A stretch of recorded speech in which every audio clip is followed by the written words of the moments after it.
Chapter 93. Suddenly, a cry for help came from the forest. A man covered in blood rushed out. His panicked face made it seem as if there was a great flood or fierce beast behind him. "Save me! Save me!" The man ran towards Xianxia, who was in a daze. Unexpectedly, his legs became crooked and he tripped over himself. He slid for a full 3 meters before finally stopping in front of Xianxia's feet. His chin was almost bruised. Yihua snorted coldly. "How can my woman be touched by someone like you?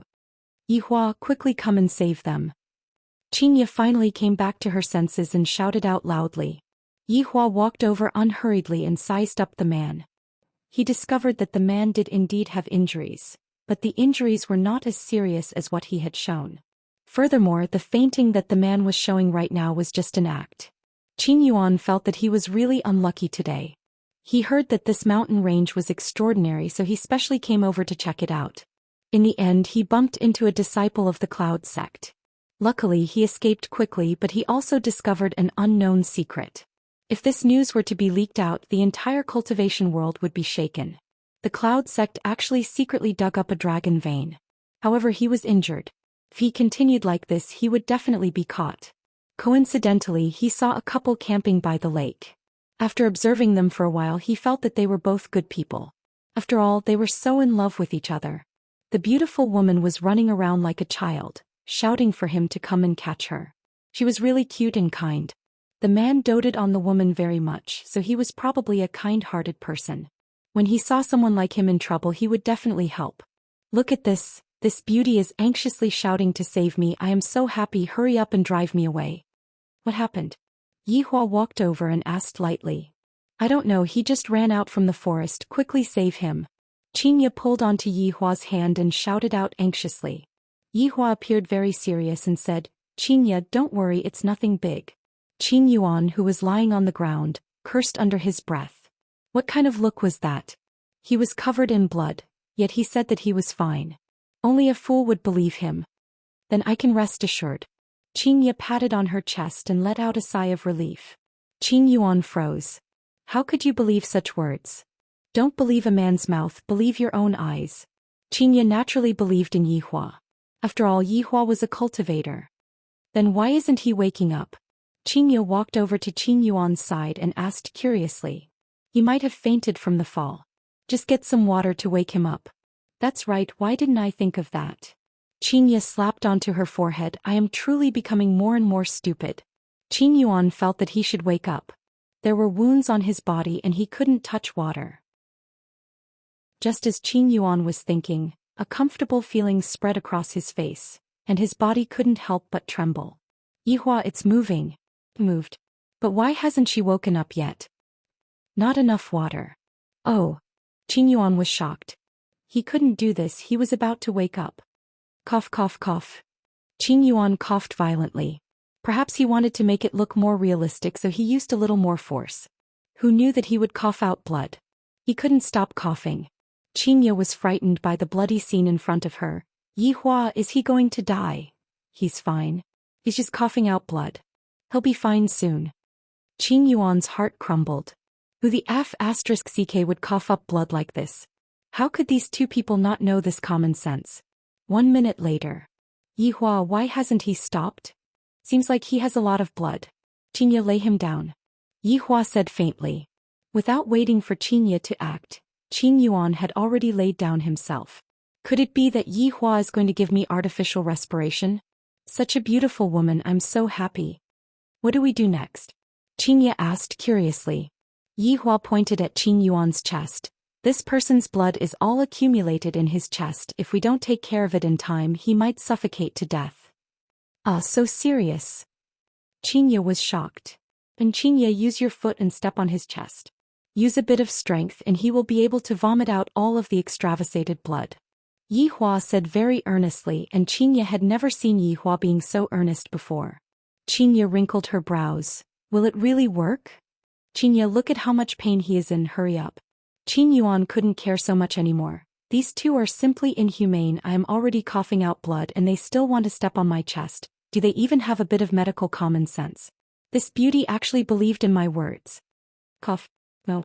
Cough, cough, cough. Qin Yuan wanted to leave. He didn't want to be stepped on by Xianxia.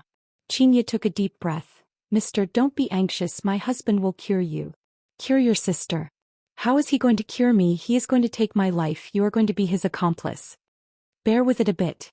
Xianxia closed her eyes and raised her foot. Cough, cough, cough, cough. Qin Yuan went crazy. Even if you want to step on my chest, you should at least open your eyes. Who would step on my chest with their eyes closed? Sure enough, Xianxia did as Yi Hua said and heavily stepped on Qin Yuan's chest. As expected, the coughing stopped and Xianxia let out a breath. Yi Hua's method is really useful. Yi Hua couldn't help but shiver. The place where Xianxia's foot landed was too dangerous. Not to mention coughing. Even if it was a heavy injury, one would still faint.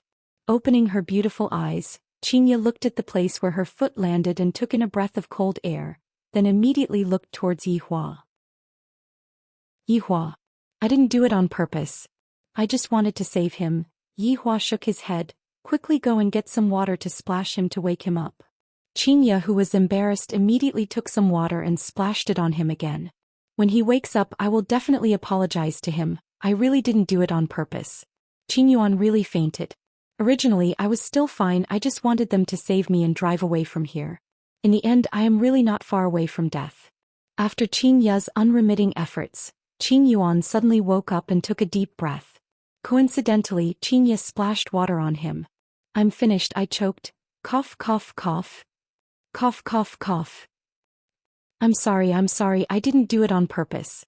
Xianxia was about to cry from anxiousness. Why did I vomit blood again?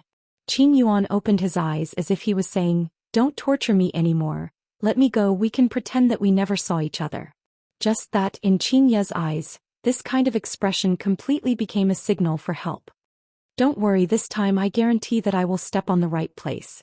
Yi Hua slowly turned around. This is too cruel. Cough, cough, cough, woo. Qin Yuan was in despair. He wanted to struggle to get up and leave, but he was held down by Xianxia. You can't leave now, you will die. K, if I don't leave now, I will die later on, you murderer. Xianxia immediately raised her leg, and this time she did not close her eyes. Aiming at the position, she kicked down. A stream of blood sprayed out from Qin Yuan's mouth, and his entire body went limp, and his expression was no longer that painful. Xianxia, you saved his life. Yi Hua said with his hands behind his back. Xianxia let out a breath. What should we do next? Chapter 94. At this moment, two men in green robes ran out of the forest and saw Qin Yuan lying on the ground. Qin Yuan, on the other hand, seemed to have seen a life-saving straw, and with strength that came from who knows where, Qin Yuan crawled forward with all his might. Save me! Quickly bring me away. The two disciples of the Cloud sect were dumbfounded. Just a moment ago this fellow was running with his life on the line. How did he become so withered in just a few minutes? It was as if he had masturbated dozens of tubes. Xianxia said apologetically, just now I was saving him and accidentally stepped on the wrong spot.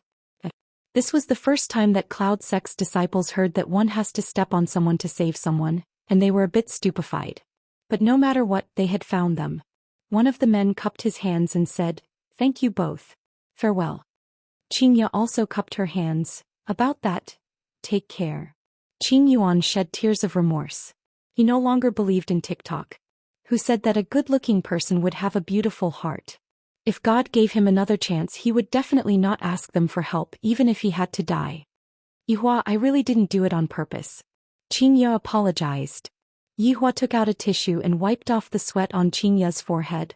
All right, didn't you save her? But don't worry, this is a medical accident, it wasn't done on purpose.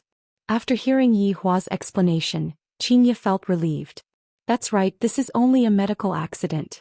In actuality, this kind of treatment was indeed effective, and it wasn't because of Yi Hua's ill will. Yi Hua just wanted to punish this man. To actually dare to lie to me, it is already good enough that I didn't kill this man. Cloud sect's disciples were currently carrying Qin Yuan back to the sect, and one of the disciples cried out in surprise, Senior brother, he is bleeding. Isn't bleeding normal? But the location of the bleeding is not normal. Qin Yuan no longer felt anything. When he lowered his head to take a look, he immediately fainted. That woman is so terrifying. At the lakeside, Xianxia seemed to have walked out from the shadows and was eating the star-cleansing sparrow meat that other people yearned for even in their dreams. Yahua, is this really dragon meat? It will be fine if you just eat it, it is good for your skin. Yihua lit up a cigarette and looked at the sky, which was gradually becoming dark. Yihua, why do you treat me well sometimes? Xianxia asked curiously. Yihua turned his head around and took a look at Xianxia as if he was saying, "You idiot, how did you even think of such a question? If I don't treat you well, who should I treat well? No matter what, I am still the child's mother." Suddenly, Xianxia felt that other than being beautiful and rich, she didn't have anything else. Sigh. This is so depressing. Looking at Yihua's high and mighty appearance, Xianxia was in a bad mood and decided to just ignore Yihua and rest on the chair. What Yihua was currently thinking about was another matter. Tomorrow is the last day of the 3 days deadline. If Yihua doesn't return the money, then according to the previous rules, Yihua will have to pay back his life. To even dare to owe me money and not return it, Yihua's guts are not ordinary. No. Today was different from the past. Exterminating an entire sect was too vicious. Change it. This matter will be handed over to Wei Chong or Lai Gu to handle tomorrow. I still have to teach Xianxia a lesson. Look at her sleeping posture, my god, she is drooling again. Yihua. I want to spank your butt. In the dream, Xianxia shouted loudly. Yihua shook his head, then carried Xianxia and disappeared from the spot in an instant. When he reappeared, he had already arrived at the bedroom. After placing Xianxia onto the bed, Yihua covered her with a blanket. Coming to the office, Yihua said gravely, "Wei Chong, Lai Gu, come over." In an instant, Wei Chong and Lai Gu put down the things that they were doing and appeared in front of Yihua, then respectfully called out, "Your Honor." Looking at Lai Gu, Yihua asked, "Has your body adapted to it?" Lai Gu said happily, "It is all thanks to your honor that subordinate was able to create a body for subordinate. Subordinate was able to experience the joy of being a human. Actually, I still prefer you to transform into a dog." Yihua lit up a cigarette and said. Lai Gu expressed that he was very embarrassed, while the corner of Wei Chang's mouth arced up. "Wei Chong. Subordinate is here. What is the meaning between you and that waiter?" Yihua asked. Wei Chong didn't dare to be careless and said gravely, "Your Honor, subordinate is currently experiencing the feelings of humans." Feelings. This caused Yihua to be a little puzzled. "What did you gain?" Yihua asked. Wei Chong bowed his body and said, "After spending these few days together, subordinate discovered that the feelings of humans are very strange." Yihua became interested and asked, "How strange?" "When Xiao Tang is not around, subordinate will feel a bit uneasy, but when subordinate is together with Xiao Tang, subordinate will be able to calm down, that's about it." Wei Chong was also very vexed, he thought that he was poisoned. Yihua wrinkled his brows, "Why is this symptom a bit similar to mine? Lai Gu, tell me about your feelings." Yihua asked. Lai Gu paused for a moment and after thinking for a while he finally said, They are very awesome, Yihua. Wei Chong, if I were to ask you to go and kill that waiter right now, what would you do?" Yihua's aura suddenly changed and sharp killing intent emerged out from his body. A trace of hesitation appeared in Wei Chang's gaze, but very quickly he changed his mind and knelt down on one knee. "Subordinate will solemnly obey your honor's command." Yihua waved his hand. "All right, don't make it so serious. Wei Chong, it is fine for you to get a girlfriend and experience human nature, but your real identity has to be hidden. If your little girlfriend finds out, you should know how to deal with it." "Subordinate understands." Wei Chong lowered his head and replied. "Lai Gu, you are the same. Subordinate obeys your command." Yihua lit up another cigarette and asked, "Do you smoke?" Wei Chong said, "Subordinate doesn't smoke." Lai Gu, smoking is bad for the lungs. Wei Chong looked towards Lai Gu confusedly. "You still have lungs? Is there any news about the other 5 sins?" Yihua took a puff of the cigarette and exhaled out the smoke. Lai Gu changed his frivolous expression and said solemnly, "Not at the moment. Your Honor, it has already been 5 years. The other 5 sins have not been found yet. I am afraid that something unexpected has happened." Wei Chang's tone was filled with killing intent. Towards traitors, there was no need to give any face, even if the traitor was a former comrade. Yihua let out a breath. "Each of you 7 sins have your own unique points. If they were to join hands, the 2 of you would not be their match. but you are still able to fight them one-on-one. Wei Chong and Lai Gu remained silent. The other 5 sins were powerful. Not only were they powerful, their personalities were also twisted. How could Yi Hua and his 2 subordinates not have twisted personalities as well?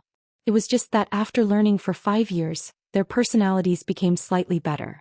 However, who knows what the other 5 sins are doing? Perhaps they are still maintaining their original character. Yi Hua extinguished the cigarette butt, and a trace of red light flashed past his pitch-black pupils. My 7 subordinates are just like my 7 children. If the other 5 sins were to really betray me, should I kill them or not? Furthermore, the strength of the other 5 sins is not to be underestimated. Let's put this problem aside first. We will deal with it in the future. Let's deal with that Xiao family that owes money and doesn't return it first. Yi Hua sat on the boss's chair and said calmly. Chapter 95. Lai Gu let out a sigh of relief.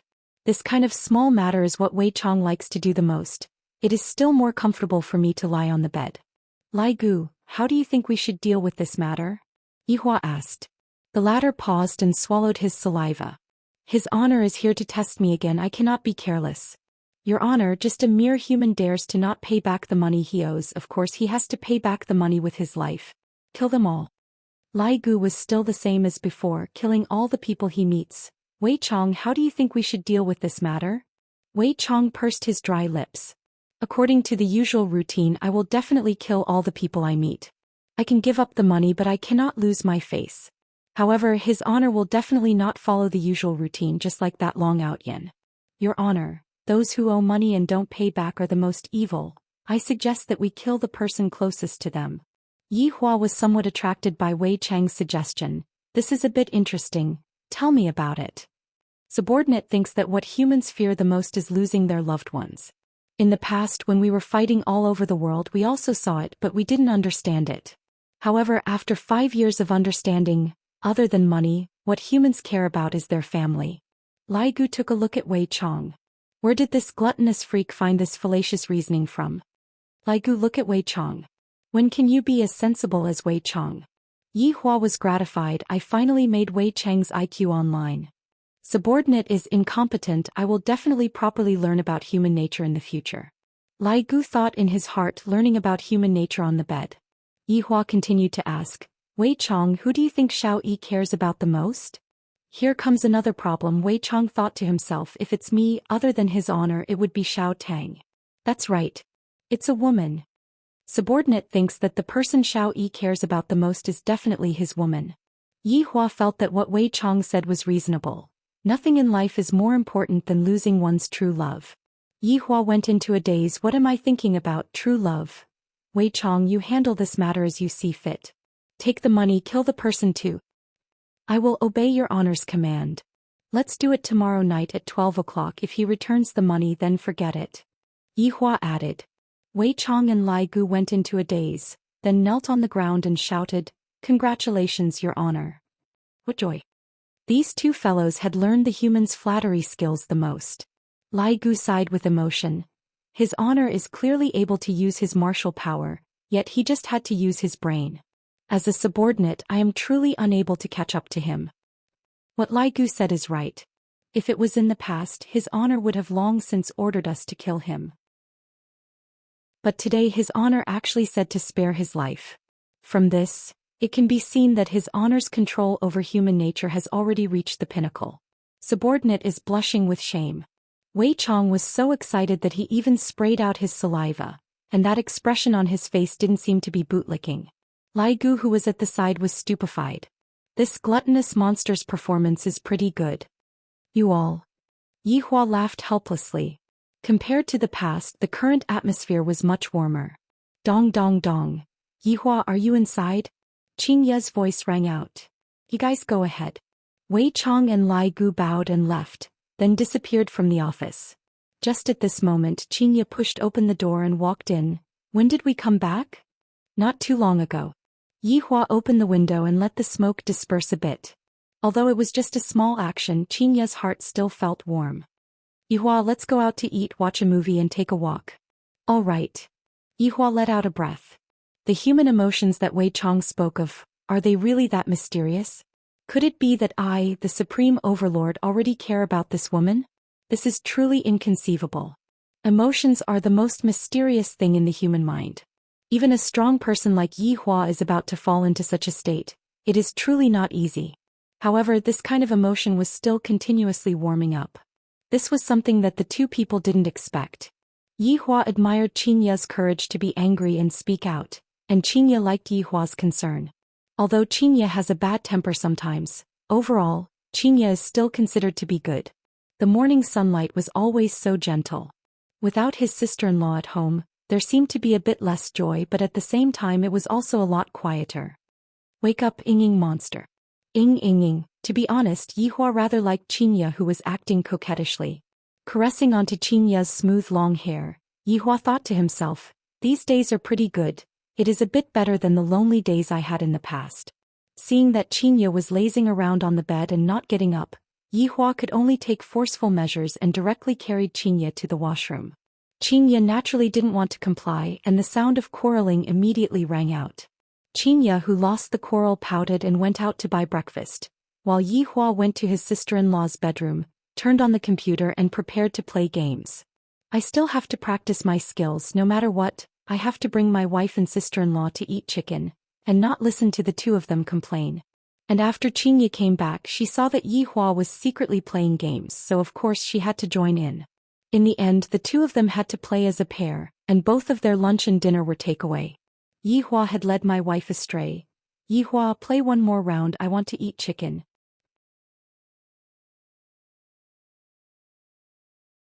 Chapter 96. Master. Death Mage respectfully lied on the ground and shouted out, hoping that his master would quickly give the order. I still have to go back and watch the match. Wei Chong wrinkled his brows, however he did not ask too much about it. There is a Xiao family in Zijin City, and the family head Xiao Yi owes his honor 50 billion. Go and get the money back. Other than that, kill his most important woman. Do as you see fit. A mere trash dares to owe his honor money and even caused master to be so vexed. How can killing a single person be enough to appease his honor's anger?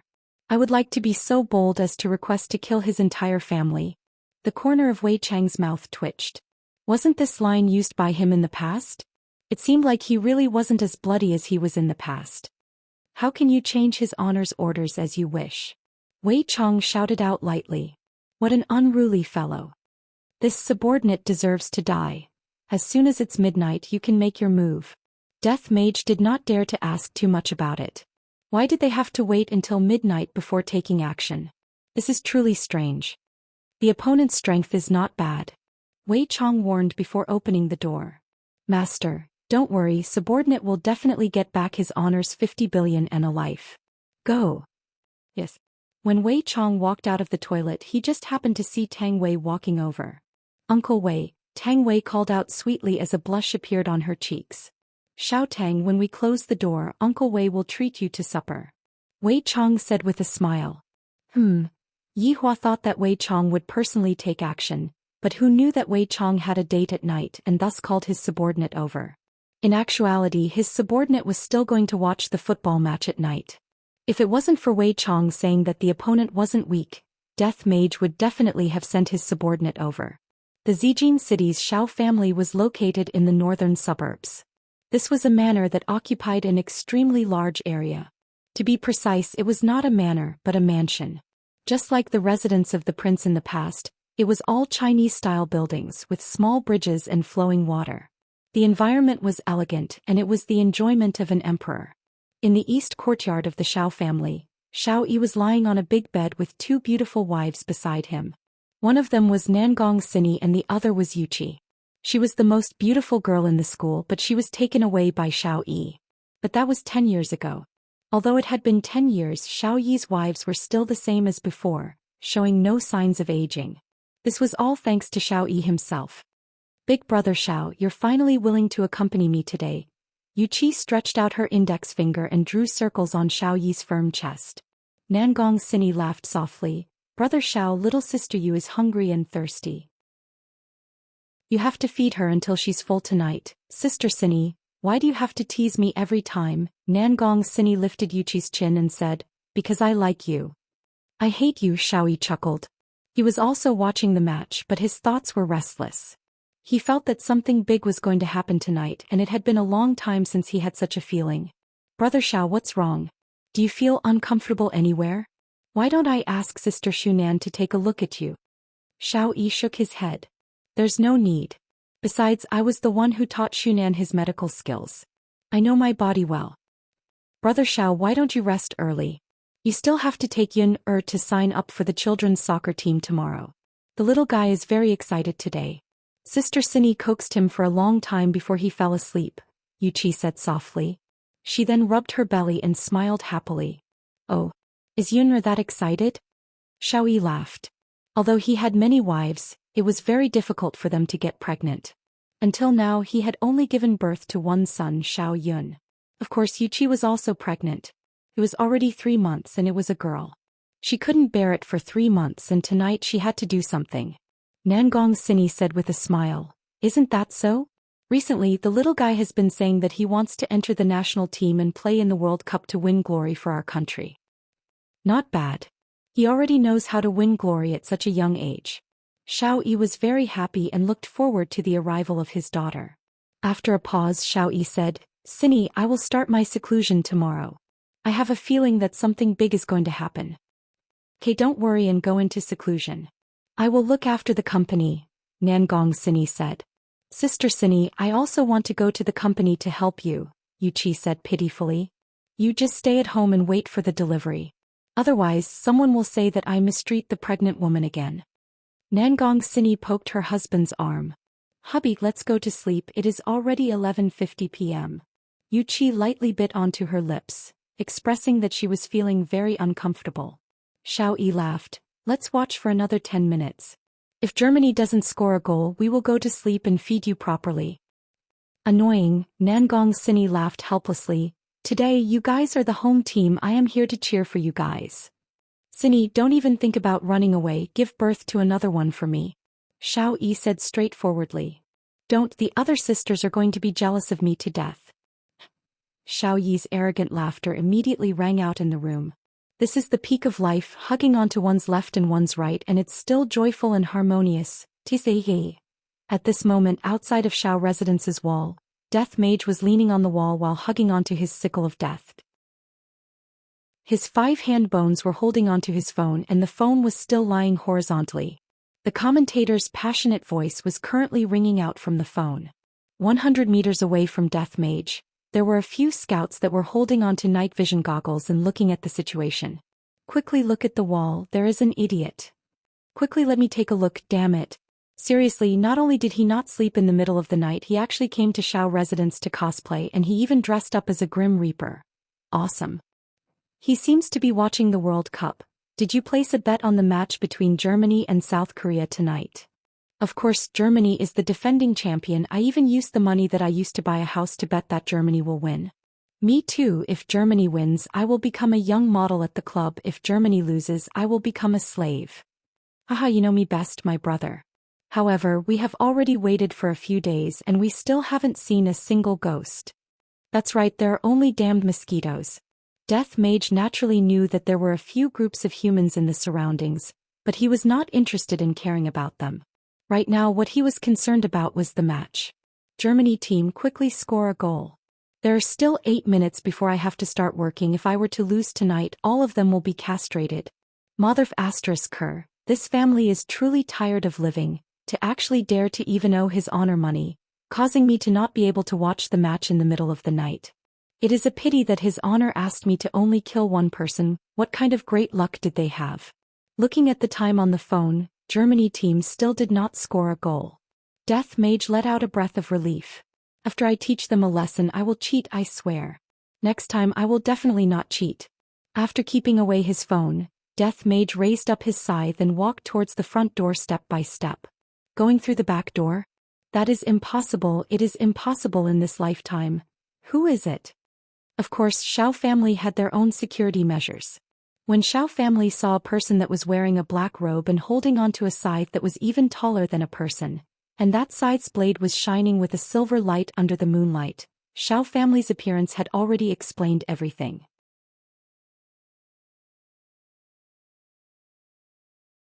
All the security guards seemed to be frozen, motionless, and their eyeballs could move, but all of them revealed a look of fear. In the middle stood a man in a black robe holding an enormous scythe. Because he was covered by the black robe, his face could not be seen clearly. His husband was standing 10 meters away from him. There was a stone bridge between them, and the sound of flowing water was particularly dull. Xiao Yi's expression was heavy. This person's ability was probably on par with his. Where did such a person come from? Why didn't he know anything about it? Moreover, what was he doing here? What enmity did he have with him? May I ask why you have come to visit so late at night? Xiao Yi shouted in a deep voice. His aura continued to rise. Even if he lost, he didn't want to lose.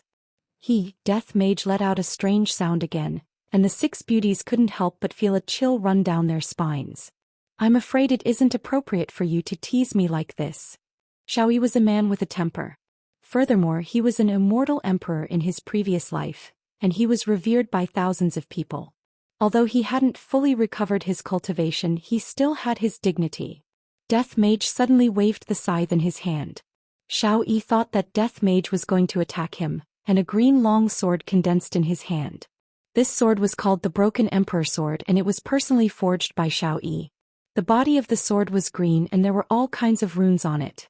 When activated by his cultivation, it would emit a dazzling light, and it was the Act Tough King Xiao Yi's most proficient weapon.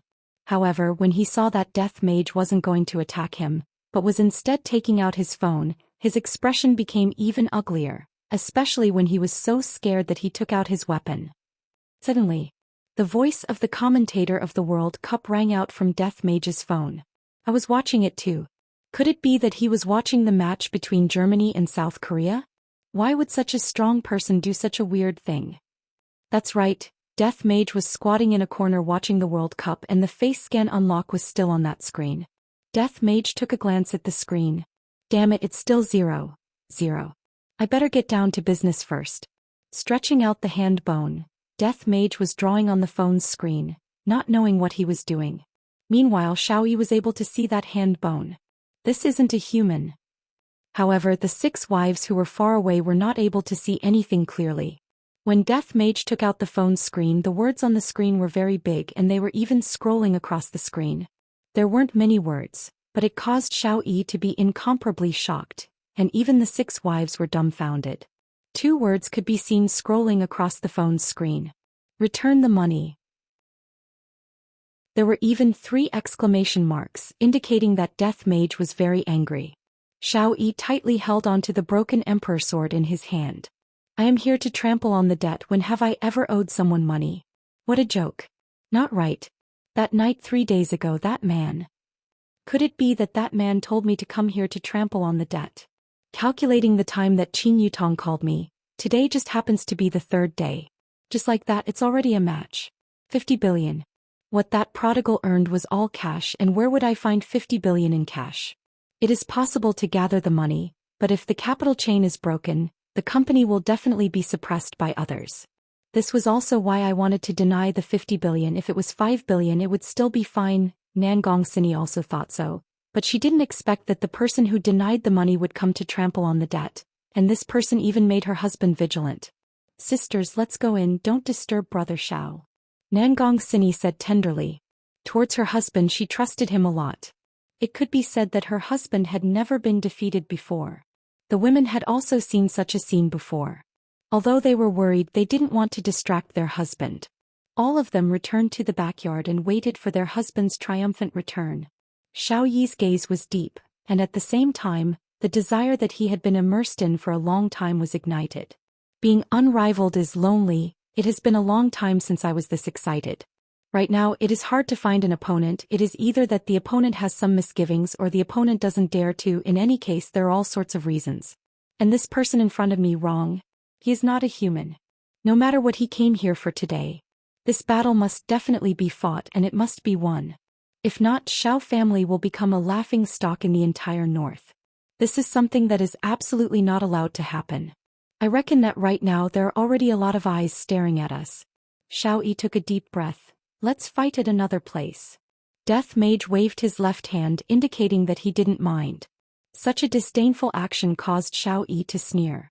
You don't even know who is standing in front of you. Do you think that I, the emperor, will be afraid of you? Chapter 98. The two of them instantly disappeared from the Xiao mansion. When they appeared again, they were already in the mountains several kilometers away. This place was desolate and uninhabited, and it was extremely suitable for a fierce battle. Just like what Xiao Yi had expected, all of the leaders of the powerful families in Zijin City knew about what had happened to the Xiao family. At first he thought that it was just a joke, but he didn't expect that the other party was actually serious. At the other side of the northern suburb of Zijin City, there was a manor that was very modernized. And under the surface of this modernized manor, various kinds of mechanisms were concealed, and all of them were personally designed by Tang Wushuang. That's right. This was Tang Wushuang's home. At this moment Tang Wushuang had also received the news from his subordinate, and he seemed to be very surprised. There is really someone who dares to provoke Xiao clan. Was that man inflated? Or ignorance? Bam. Bang. A one. Tang Wushuang let out a heavy sigh. He had married over 10 wives, and only after he married them did he realize that all of them were gambling experts.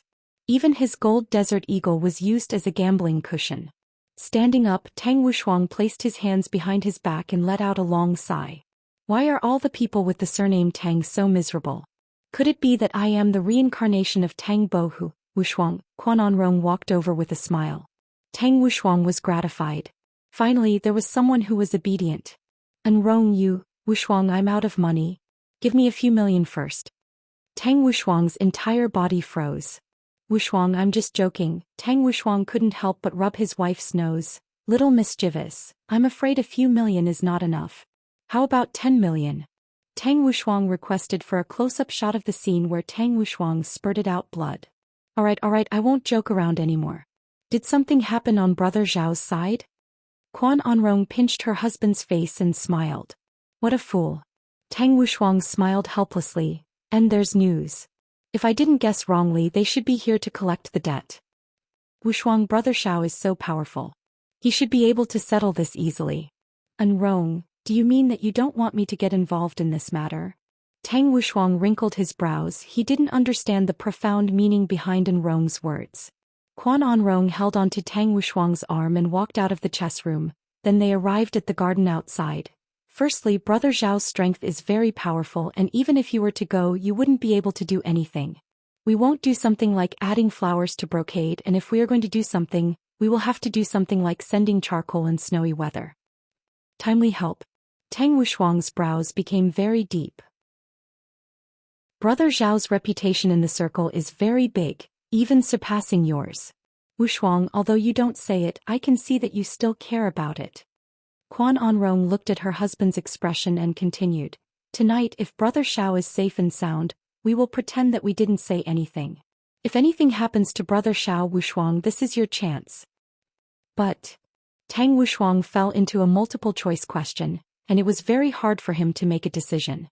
Wushuang, if Brother Xiao really falls tonight, you really have to prepare for a rainy day. Zijin City will undergo another big reshuffle. All the big families, hidden families, sects, the world of cultivators, the world of special abilities, and those who live under the wings of the Xiao family will have to make new choices. But I don't want to betray Brother Xiao. After all, he saved my life. Quan Anrong sighed. How could she not know? But to help her man reach the top, she would have to sacrifice a lot. Wushuang, I'm not asking you to betray Brother Xiao. You just need to be a good person. In an instant, Tang Wushuang understood what his wife meant. If Brother Xiao were to be defeated tonight, then the entire Xiao family would be without a leader, and with the identity of Xiao Yi's brother, he would be able to support the Xiao family once again. Not only that, he would be able to obtain benefits from this, and furthermore, he wouldn't lose his reputation, and other people would even praise him for being loyal. Wushuang, don't think too much. Brother Xiao is very powerful. There are countless people who want to take him down, but none of them succeeded. It's very difficult for the thing we're talking about to happen. If it happens, it'll be your chance. Of course, you don't have to choose this path. After all, it's just a suggestion. Quan Anrong kissed her husband's cheek and walked into the house, but suddenly stopped as if she had thought of something. Wushuang, you still have a master. Xiaoyi doesn't have this. Tang Wushuang's body trembled. Master. How could he not know that this was a rare opportunity to swallow up the Xiao family? Then the whole Tang family would be flipped upside down. At that time the Bai family would be nothing, and there would still be those aristocratic families eyeing them covetously. But the prerequisite was that Xiao Yi had to die. The probability of that was even lower than winning the lottery. And in the western suburb of Zijin City, there was a castle. Looking at it from afar, it looked very much like the vampire castle that was shown in the movies. Furthermore, if one wanted to enter the castle, one had to pass through a drawbridge. This was the place where the Bai family lived, and the woman who lived here was Bai Cixin, who was known as the Beauty of the North. In the living room of the castle, 2 men and a woman were sitting on a sofa that was as red as blood. The woman was Bai Cixin. Just like her name, her skin was extremely white, and even the clothes she was wearing were white as well. On her head there was a white scarf, which added a sense of mystery to her. On her delicate hands she was wearing a pair of white gloves. And she was sitting on the main sofa, and the 2 men were sitting on both sides of her. There was no need to talk about the status of the family. Right now she was holding onto a teacup, and with her bright red lips she was tasting the newly grown Maojian tea. Debao, don't buy this kind of tea anymore in the future. You know that I'm used to Dahongpo tea. Bai Cixin lightly placed down the teacup. She didn't care about how much this tea was worth at all. In Bai Cixin's heart, there was only good and bad tea. Wang Debao laughed embarrassedly. Wife, recently, Dahongpo tea is in short supply. If you want to drink it, you will have to wait for a while. Look for the person who is hoarding the goods. Bai Cixin said faintly, killing intent surfaced in her tone. Wang Debao liked his wife's aloof look because at night he would be aloof. Wife, you have the final say. Bai Qi, who was sitting at the side, was very melancholic. He didn't care whether it was Maojian tea or Dahongpo tea. In any case, it was bitter. Big sister, how are we going to deal with Long and City? Bai Cixin said lightly, they are just some insignificant small figures during this period of time. Don't go to the south. Understood, big sister. Bai Qi paused for a moment, then asked curiously, big sister, we just gave away that 50 billion? Is that true? Bai Qi still didn't understand his own big sister. On the surface, his big sister looked gentle and pleasant, but in the dark she was actually a female devil. This time brother-in-law lost 50 billion, and when it was time for him to return the money, he would definitely ask big sister, and big sister actually agreed to it. In actuality, Wang Debao was also curious. He felt that his wife's intention was rather deep, but he didn't dare to ask about it.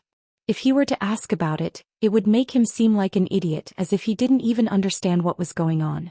It just so happened that his brother-in-law asked about it, and everything went so smoothly. Debao, what do you think? Bai Cixin suddenly asked her husband. Chapter 99. Wang Debao's fingers subconsciously started trembling, and both of his legs were trembling.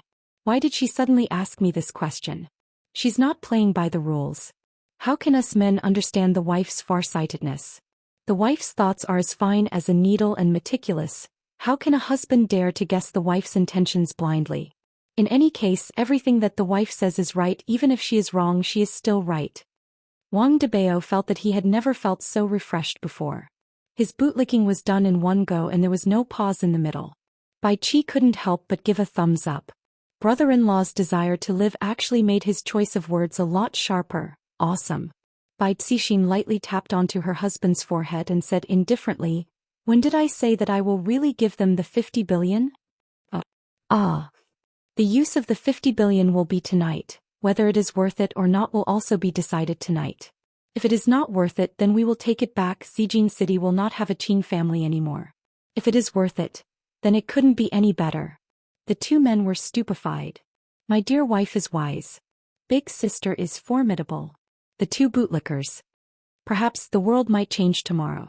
Xiao family and Tang family seem to be in an alliance, but who would be willing to lower their head to the other?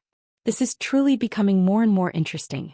Bai Cixin shook her head, then rubbed her thumb and index finger together. Let's wait for the result tomorrow morning. Bai Qi, you should sleep early. Hubby, let's go back to our room. Okay, Wang Debao said happily, there is nothing more pleasurable than being able to press down on my wife. Looking at big sister and brother-in-law leaving, Bai Qi couldn't understand, why does big sister like Wang Debao? This is truly depressing. However, not only Tang family and Bai family were discussing. Right now, many big figures had woken up from their dreams and were waiting for the result so that they could prepare for their next move. The debt collection this time around was not only a matter of money, it was also related to the interests of a lot of people. Among them, there was more than 50 billion, and Yi Hua's carelessness caused ripples to appear on the surface of the calm lake. The ripples were gradually forming into ocean waves. The temperature in the mountains was a bit low, but the killing intent that was being emitted out from Xiao Yi's body caused the temperature to drop once again. The tense atmosphere continued to condense, and a wave of killing intent spread out in all directions. Although the broken emperor sword in Xiao Yi's hand was not unsheathed, there was a sharp and fierce sword qi that was pressing towards Death Mage. Although Xiao Yi was only wearing a nightgown, Xiao Yi was like a king. As long as he waved the broken emperor sword in his hand, heads would roll and blood would float around. However, this kind of aura was completely useless against Death Mage. However, Death Mage was a ranged fighter while Xiao Yi was a melee fighter. It was clear that Death Mage was at a disadvantage. Adding on the fact that Xiao Yi was not an ordinary person, he had a lot of battle experience. It was very easy for him to find the opponent's weak point and deal a fatal blow. However, the Death Mage was not just for show. Although the Death Mage had developed a bad habit of betting on football matches, its battle prowess was not to be underestimated. Wei Chong had even said before that the number of experts that had died in the hands of the Death Mage were innumerable, because they had all committed the same mistake, and that was underestimating their enemies. But this time, Death Mage's opponent was an immortal emperor. Although he hadn't reached the peak, it was enough to make him suffer. Furthermore, this time, it wasn't that others were underestimating their enemy, it was Death Mage who had started to underestimate his enemy. Because Death Mage felt that there was no one powerful enough on this planet, even if it was the person in front of him. I don't care if you're here for your debt or your life. Today you will become a dead soul under my sword. Xiao Yi was not an ordinary person, and he wouldn't wait for his opponent to make the first move. A bright light burst out from Xiao Yi's eyes, and in the blink of an eye, a sword light flew towards Death Mage. Like a ghost, the sword light flew straight towards Death Mage's forehead. When experts were fighting, they definitely wouldn't use their strength at the start. Instead, they would use probing attacks just like what Xiao Yi was doing. Don't look down on Xiao Yi. If it was Tang Wushuang, he would have to deal with Xiao Yi properly. Although Death Mage looked down on Xiao Yi, he didn't dare to easily receive Xiao Yi's sword attack. What Master said is indeed correct. This man's strength is indeed formidable. No matter if it is his strength or his speed, this man has already seen through the next sword attack. Xiao Yi's gaze became serious. As expected, this man is an expert. Xiao Yi gave up on stabbing towards Death Mage in front of him, and instead turned around and slashed towards Death Mage. Emperor Broken Sword immediately blossomed with a dazzling light, forming a sword qi that slashed towards the air. The air in front of Xiao Yi immediately flared up, and the trees in front of Xiao Yi were all sliced into two. Death Mage, who was behind Xiao Yi, gradually disappeared and reappeared not far away from Xiao Yi. His body had already been sliced into two by the sword qi. Actually, in that instant, Xiao Yi felt that there was something wrong with the Death Mage in front of him, so he decisively swung his sword at Death Mage. Looking at the Death Mage who was sliced into two, Xiao Yi once again felt the loneliness of being invincible. This Death Mage is already the most formidable opponent that I have met in these few years, and he actually almost tricked me. Luckily, I reacted fast enough, otherwise I would have made a fool out of myself. This person is not that great, but tomorrow, it should be my turn to go and trample on the debt. This debt is much bigger than 50 billion. Qing family. You guys better prepare to receive my Xiao Yi's fury. Beep. Just when Xiao Yi started fantasizing about himself torturing the Qing family, a black lightning struck towards Xiao Yi. Xiao Yi didn't have enough time to dodge, so he used his sword to block the attack, and the runes on the hilt of the sword released a light shield. The black lightning instantly collided with the light shield. There was no bright light, the two of them disappeared at the same time, and it seemed like the light shield was cancelled out. Xiao Yi's expression was gloomy, and looking at the black figure who was not far away from him, he raised his arm and pointed his index finger at Xiao Yi. That disgusting sound came out from his mouth as if he was laughing at Xiao Yi. However, Xiao Yi was indeed fooled. The one that Xiao Yi killed just now was only an illusion, and Xiao Yi's real body was nowhere to be found. Furthermore, A layer of the runes on the broken emperor sword had also been used up. Immediately, Xiao Yi's nightgown fluttered even though there was no wind, and the aura that Xiao Yi was emitting was still continuously rising. Even the leaves on the ground were starting to float into the air. When Death Mage saw Xiao Yi who was in front of him, he became interested. Xiao Yi is the strongest human that I have seen in the past 5 years. Just that, the smell that Xiao Yi is emitting is very nauseating. Heaven Punishment Sword Art. Brahma Heaven's Will. When had Xiao Yi ever been deceived like this before, Xiao Yi decided to take out his trump card and end the battle quickly. The broken emperor sword seemed to have sensed its master's fury and soared into the sky. In this pitch-black night, the broken emperor sword shone like a star. A terrifying power quickly gathered at the tip of the broken emperor sword, and the sky immediately changed color, and a rumbling sound suddenly rang out, piercing through the entire world. Death Mage raised his head and looked at the sky, then fiercely stabbed the death scythe into the ground with his right hand. Boom! The rumbling sound caused Xiao Yi's expression to sink even further. My opponent's strength is actually this strong as well. That stab from the scythe just now caused the entire ground to shake. Death Mage stretched out 5 of his fingers and black threads were coming out from all 5 of his fingers. GGG. Royal Translation, Cave of Darkness. Chapter 100.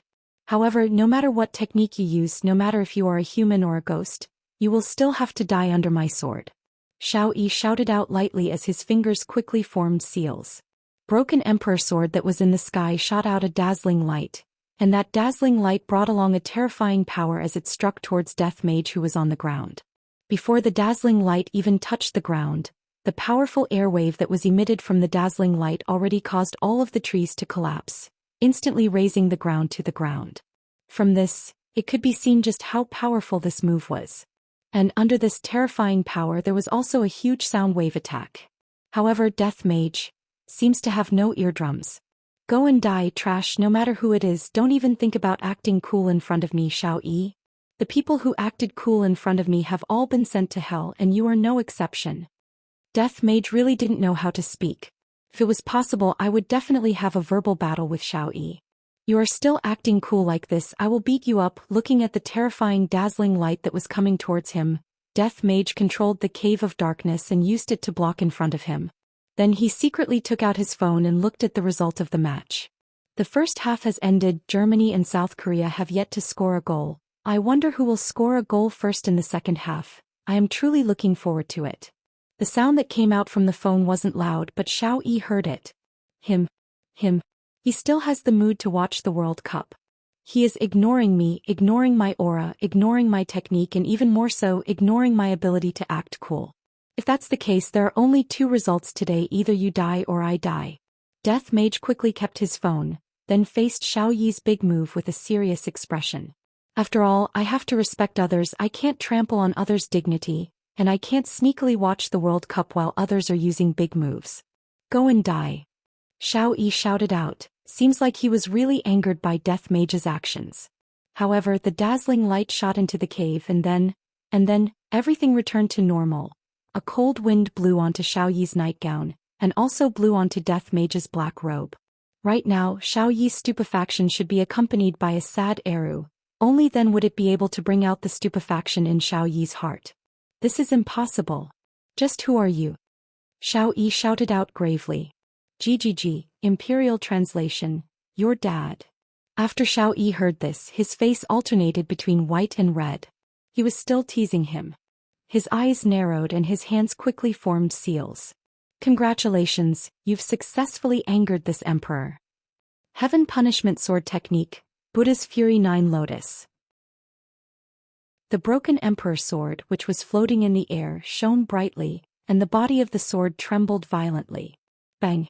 One divided into 2 and then more and more. In a split second, the 9 broken emperor swords floated above the Death Mage, locking onto the Death Mage from all directions. Furthermore, the 9 broken emperor swords were condensing a power that was even more frightening than before. When this power was formed, the entire space around the Death Mage was violently distorted. Just like Xiao Yi's handsome face, it was incomparably malevolent. Xiao Yi hadn't used this move in a long time. He felt that no one in this world could block it. When he was an immortal emperor, he used it and the opponent disappeared without a trace. One could see how powerful this move was. However, his opponent this time was Death Mage, Wei Chang's valiant general. It stretched out its 10 bony fingers and black fog appeared on its fingertips just like before. Imperial translation, 9 dark acupoints. 9 mirror-like bottomless abysses appeared around Death Mage. Xiao Yi, who was not far away from Death Mage, was stupefied. Just a moment ago, the mirror that Death Mage summoned out swallowed my attack, and this time I have to continuously shoot out 9 times. And to think that Death Mage summoned out 9 mirror-like things as well. Just what the hell is this? Why are they able to swallow my attack? However, this time it is different. The might of every single one of the mirror-like things is much stronger than before. No matter how deep your black hole is, I have to pierce through it. As expected, 9 mirror-like light beams shot down from the sky, and the entire sky became as bright as day. The scene was rather spectacular. Even the few people who were floating in the sky a few miles away from Death Mage sucked in a breath of cold air when they saw this scene. As expected of the Xiao family's family master. But, after the 9 mirror-like light beams shot down, the night was still night, the crickets were still chirping and the people who were stupefied were still stupefied. Xiao Yi rubbed his eyes. After the 9 mirror-like light beams shot down from the sky, not even a fart was let out. How is this possible? Even the weakened version of Buddha's Fury 9 Lotus wouldn't have such an effect. Death Mage let out a strange laughter once again. Don't misunderstand, this is not a mockery. Well, that was a mockery. Death Mage suddenly opened up both of his arms, and a strange black mist suddenly blossomed out from his body. The black mist corroded the ground like a virus, causing Xiao Yi's face to turn pale with fright. The black mist was like a tentacle that was trying to attack him. Xiao Yi did not have the time to think and immediately dodged. Tentacles of Darkness. This was one of the Death Mage's ultimate spells. It had a very strong corrosive power and penetrative power. As long as one was entangled by it, they would suffer a fate worse than death. Moreover, this was a tentacle and it was big, thick and round. Xiao Yi had never seen such a technique before. He had clearly cut it off, but the tentacles immediately grew back. No matter how he dodged, there were always many tentacles blocking his way. As an immortal emperor, Xiao Yi was like a monkey running around. His sweat quickly soaked his robe. In a split second, Death Mage grabbed hold of Xiao Yi's weak point and controlled his tentacles to form a big fist and punched towards Xiao Yi. Bang! Xiao Yi's body flew out like a cannonball, breaking all the trees along the way. Boom! Xiao Yi fiercely crashed onto the side of a mountain, causing the entire mountain to sway, and all the birds and beasts on the ground to jump in fright. Death Mage picked up the scythe of death that was stabbed into the ground and slowly walked towards the place where Xiao Yi had fallen. Today's mission was not to kill him, but to kill his woman in front of him. I reckon that this kind of feeling will definitely be extremely pleasurable. How did Master think of such a move? More and more people gathered over. They did not enter the battlefield and chose to watch from a few miles away. Some of them were enemies, but for this kind of incomparable battle, they temporarily put aside their grudges. However, from the looks of it, Xiao Yi's opponents were not weak at all. Among these people there was a man and a woman who were wearing light muslin, and with just a look, one could tell that they were cultivators.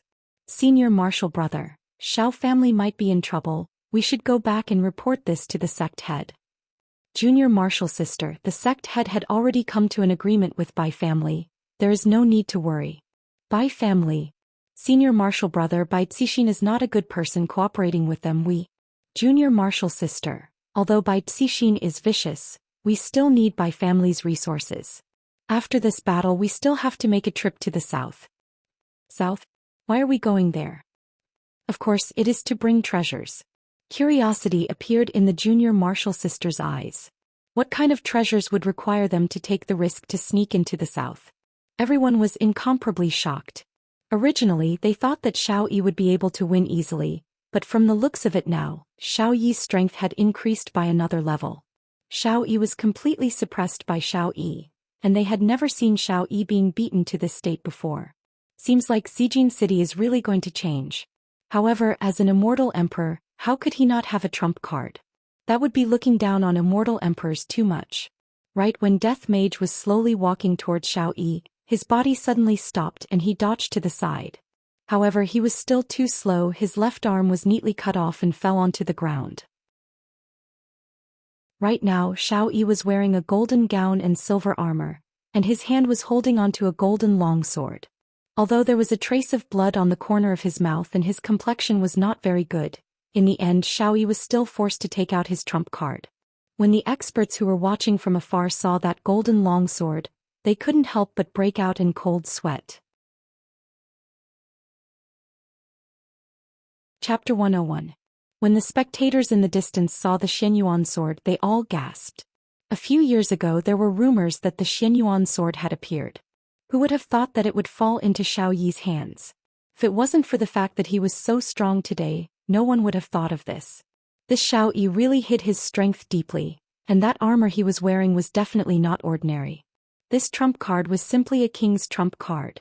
Looking at his opponent, he had lost an arm due to his carelessness. Other than the black robe and the sickle in his right hand, he had nothing else on him. The difference in equipment was too big. Not only would Xiao Yi not lose tonight, but he would also become famous. His reputation would be even higher than before, and the Xiao family's status would also rise because of this battle. Not to mention the other chain reactions. In actuality, the majority of the spectators hoped that Xiao Yi would lose. The current situation required a breakthrough, and tonight was a rare opportunity, just that right now. At this moment Xiao Yi was holding the Xianyuan sword.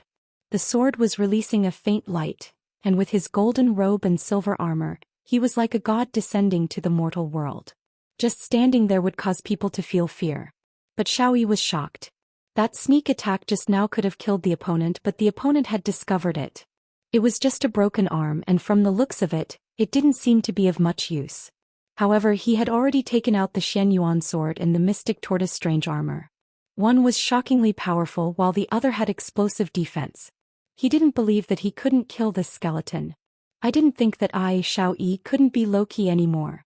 After tonight, the Xiao family will definitely rise to glory once more. Although the plan has been brought forward, it is not a big deal. Let the world witness the true strength of this emperor. The skeleton in front of him was only a stepping stone for him to reach the pinnacle, nothing more. Death Mage turned his head around and took a look at the severed arm on the ground. He felt very surprised, but at the same time he was also very excited. This human in front of him had finally aroused his desire to fight. He picked up his severed arm and placed it to the side. Then he took off his black robe and carefully placed his precious phone on it. However, he still couldn't help but open it to take a look. It was still a score of 0. God damn it. Xiao Yi silently looked at Death Mage's actions. However, when he saw Death Mage turning on his phone again and hearing the commentator's voice, Xiao Yi felt like his lungs were going to explode from anger. This was a very serious battle. Could they keep their hearts on it? But looking at the skeleton, there was no heart at all. How could such a creature appear in this world? It was unimaginable. The spectators also felt a chill down their spines. They had seen skeletons before, but they were just small evil spirits that could be poked to death with a finger. However, the skeleton in front of them had refreshed their worldview.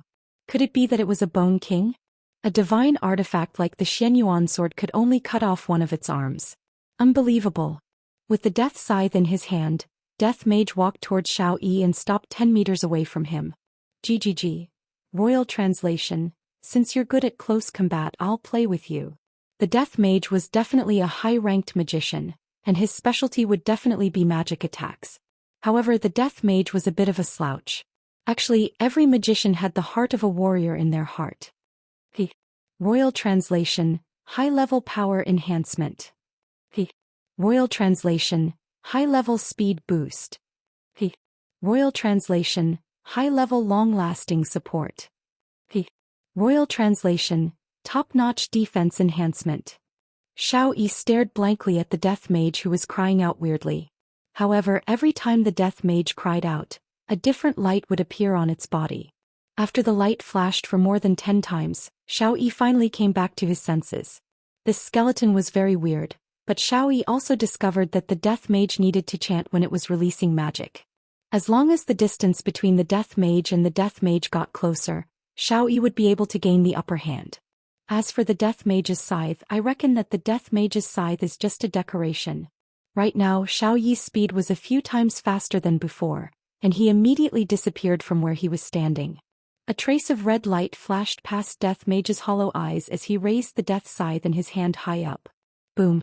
A majestic black light soared into the sky and broke through the dark clouds above. The moonlight once again shone onto the ground, and under the moonlight, the death scythe blossomed with a silver light. This wasn't just a simple light, the entire death scythe changed from black to silver. The eyes of the spectators who were a few miles away almost popped out. What is going on? How can a skeleton be so awesome, to be able to pierce through the sky with just a slight movement? However, in the next second, everyone was so frightened that they retreated a few miles away. Death Mage could be seen raising the Death Mage's scythe and fiercely slashing it forward. The huge might of the scythe spread out in a fan shape. Boom boom boom. Immediately, a series of rumbling sounds rang out in the world, shaking everyone's heart.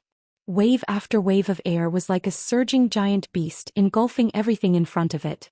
Starting from beneath Death Mage's feet, everything in front of Death Mage's body disappeared.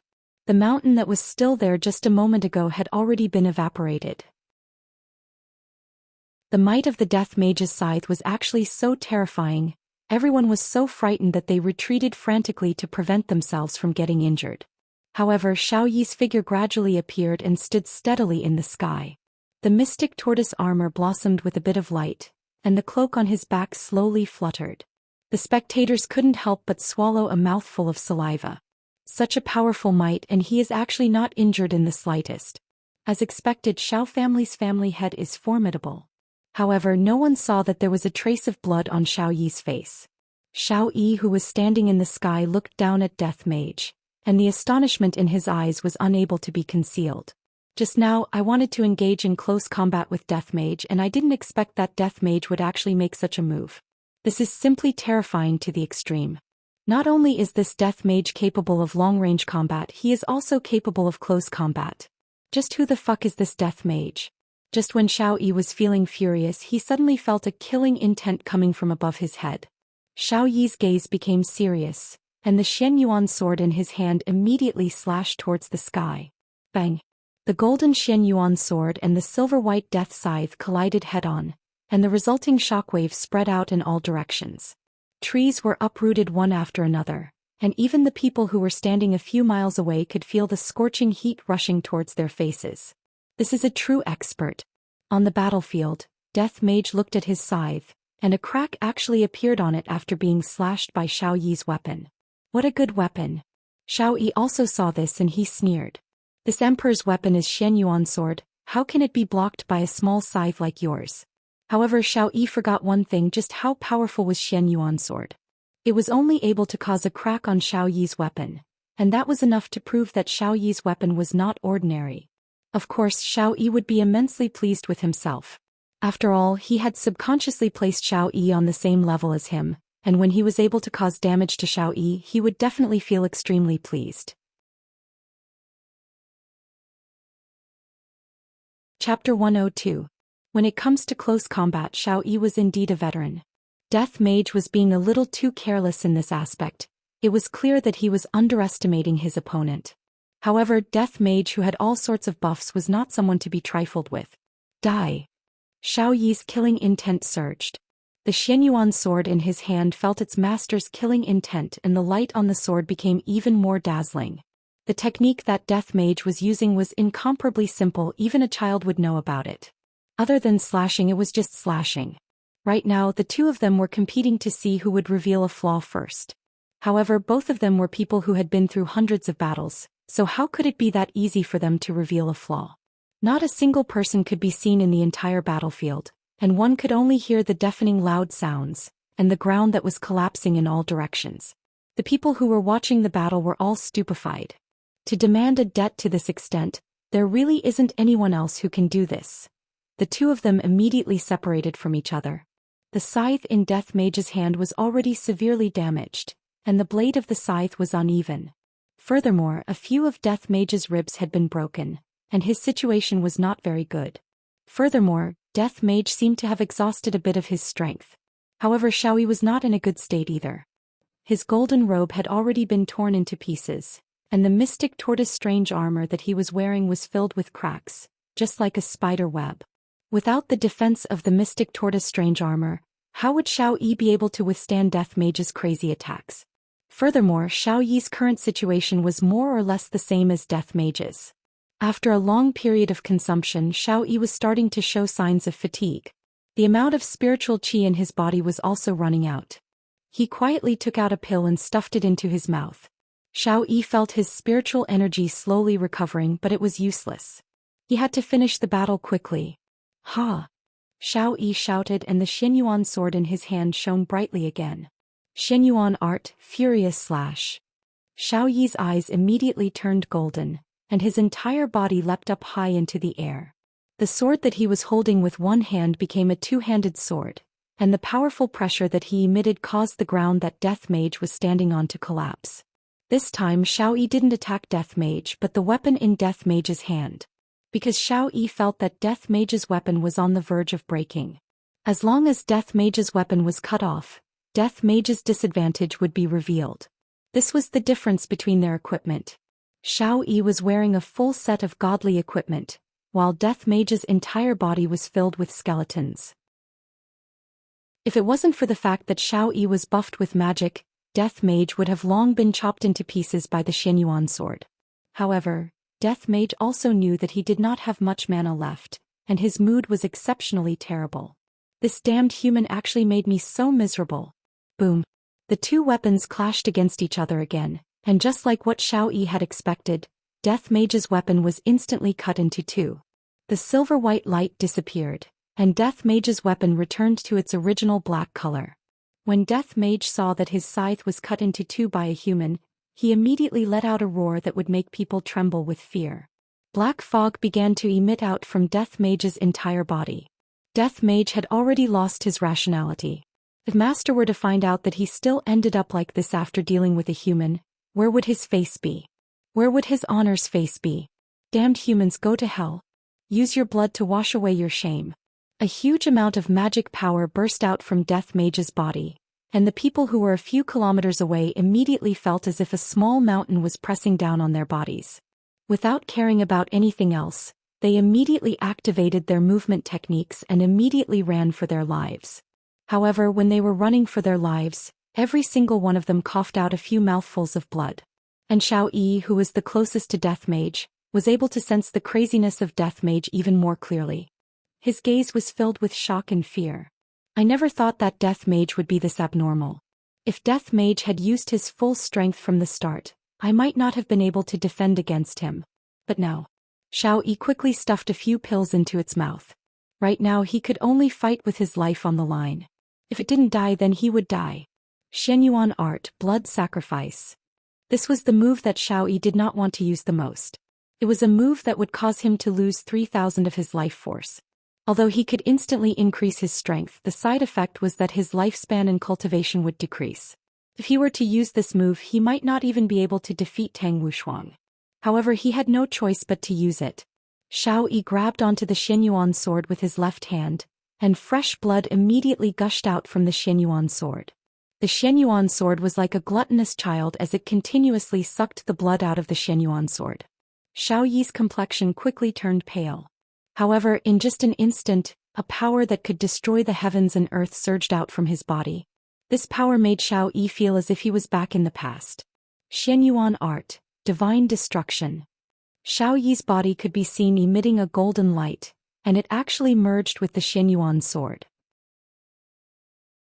The Xianyuan sword flickered with a multicolored light, and the sword qi spread out in all directions, bringing with it an aura that could crush everything in the world. The temperature in the surroundings suddenly rose, and the aura of a monarch was being emitted from the Xianyuan sword, causing people to have the urge to worship it. However, all of this was useless against Death Mage. Right now he only wanted to wash away his shame even if he had to pay the price. This time Xiao Yi's timing was very good. He made a decisive decision and used this move without any hesitation. After all, Death Mage was still in the middle of chanting the Xianyuan sword, and he had yet to complete the super magic. In the next moment, Xianyuan sword flew towards Death Mage and everything that it passed through turned into dust. Soon after, the Xianyuan sword fiercely collided with the edge of the black mist, and a dazzling light immediately blossomed out from the Xianyuan sword, lighting up the night sky once again. Death Mage resisted the power of the Xianyuan sword with all his might.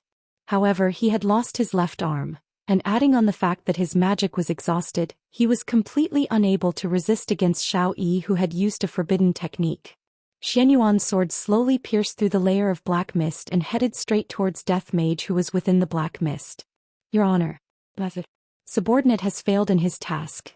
The scorching heat emitted out from Xianyuan's sword instantly turned Death Mage into dust, and after the black mist dispersed, the world returned back to normal. Splash, splash, splash.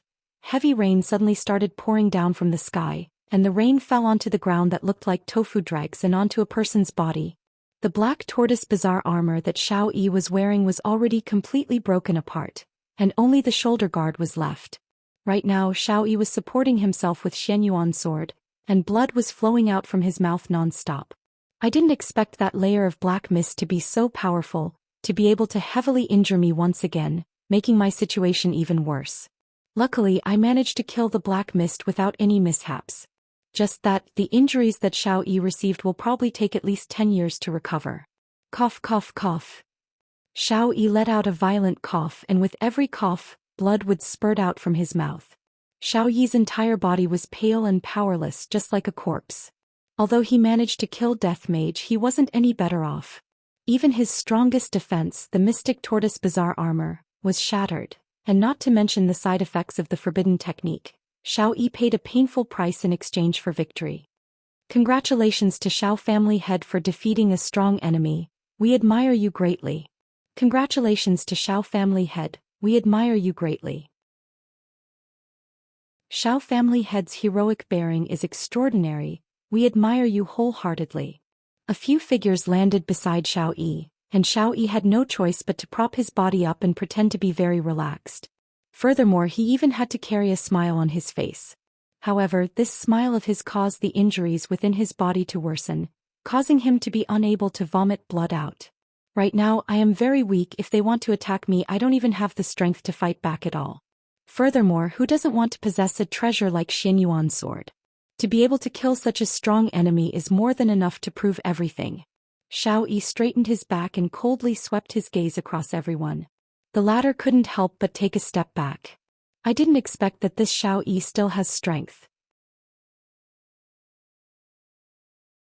Chapter 103. Enduring the dizziness, Xiao Yi left the scene. Everyone let out a sigh of relief. They were really afraid that Xiao Yi would kill someone. On the way back, Xiao Yi couldn't endure it anymore and vomited blood. After eating a few medicinal pills, he felt a bit better and found a water source to wash his face. He didn't want his wives to worry. Even though he had wiped off the bloodstains, he still exuded a sickly aura as if he was about to die. After returning to the Xiao mansion, Xiao Yi was in a daze. It was as if he could faint at any moment, as if he was drunk. The 6 wives sat in the front hall, anxiously waiting for their husbands to return. When they saw their husbands stumbling over, the wives immediately went forward to support them. Brother Xiao, what's wrong? Were you hurt? Nangong Sini's expression changed greatly. This was the first time she saw Xiao Yi so weak. Sini, hurry up and support Brother Xiao. Let me see. The woman who spoke was precisely Xu Nan. Her medical skills were outstanding, and back then she also fell in love with Xiao Yi's medical skills. Xiao Yi replied weakly, I'm fine. Hold him down, Xu Nan said in a tender voice. She placed her delicate hand on her husband's wrist, and her expression immediately changed. It was too heavy. It was already a miracle that he was still alive. Qinan, how is Brother Xiao? Yuqi asked hurriedly. Xiao Yi gave Xu Nan a look. Xu Nan sighed. Brother Xiao is fine. He will be fine after a few days of rest. However, in his heart he was afraid that he would not recover even after a few years of rest. But the other wives would rather believe this result. In Long and City's midnight snack stall, Wei Chong and Tang Wei sat at the side of a small table eating skewers. Tang Wei told Wei Chong about the interesting things that happened when she was young, and Wei Chong listened attentively and drank a mouthful of beer from time to time. Silly. Wei Chong frowned. Uncle Wei, do you feel uncomfortable? Wei Chong smiled. Maybe I drank too much cold beer. I'm going to the toilet. Uncle Wei, I told you not to drink too much ice. Let me help you over. Xiaotang, your Uncle Wei am not that weak. Just sit here and wait for me. Wei Chong pressed Tang Wei down, and the moment he turned around his face was extremely black. Death Mage actually died. How was this possible? After walking into the toilet inside the supper stall, Wei Chong closed the door and said in a deep voice, "Evil spirit, Death Mage."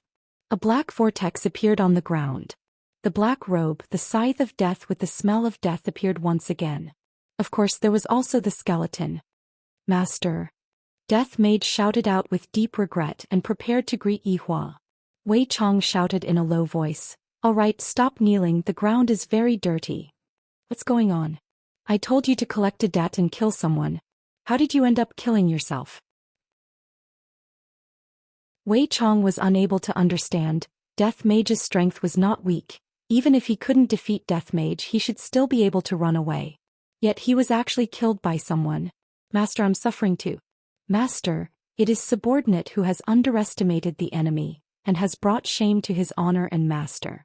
Let subordinate complete this mission, and then use my death to atone for my sins."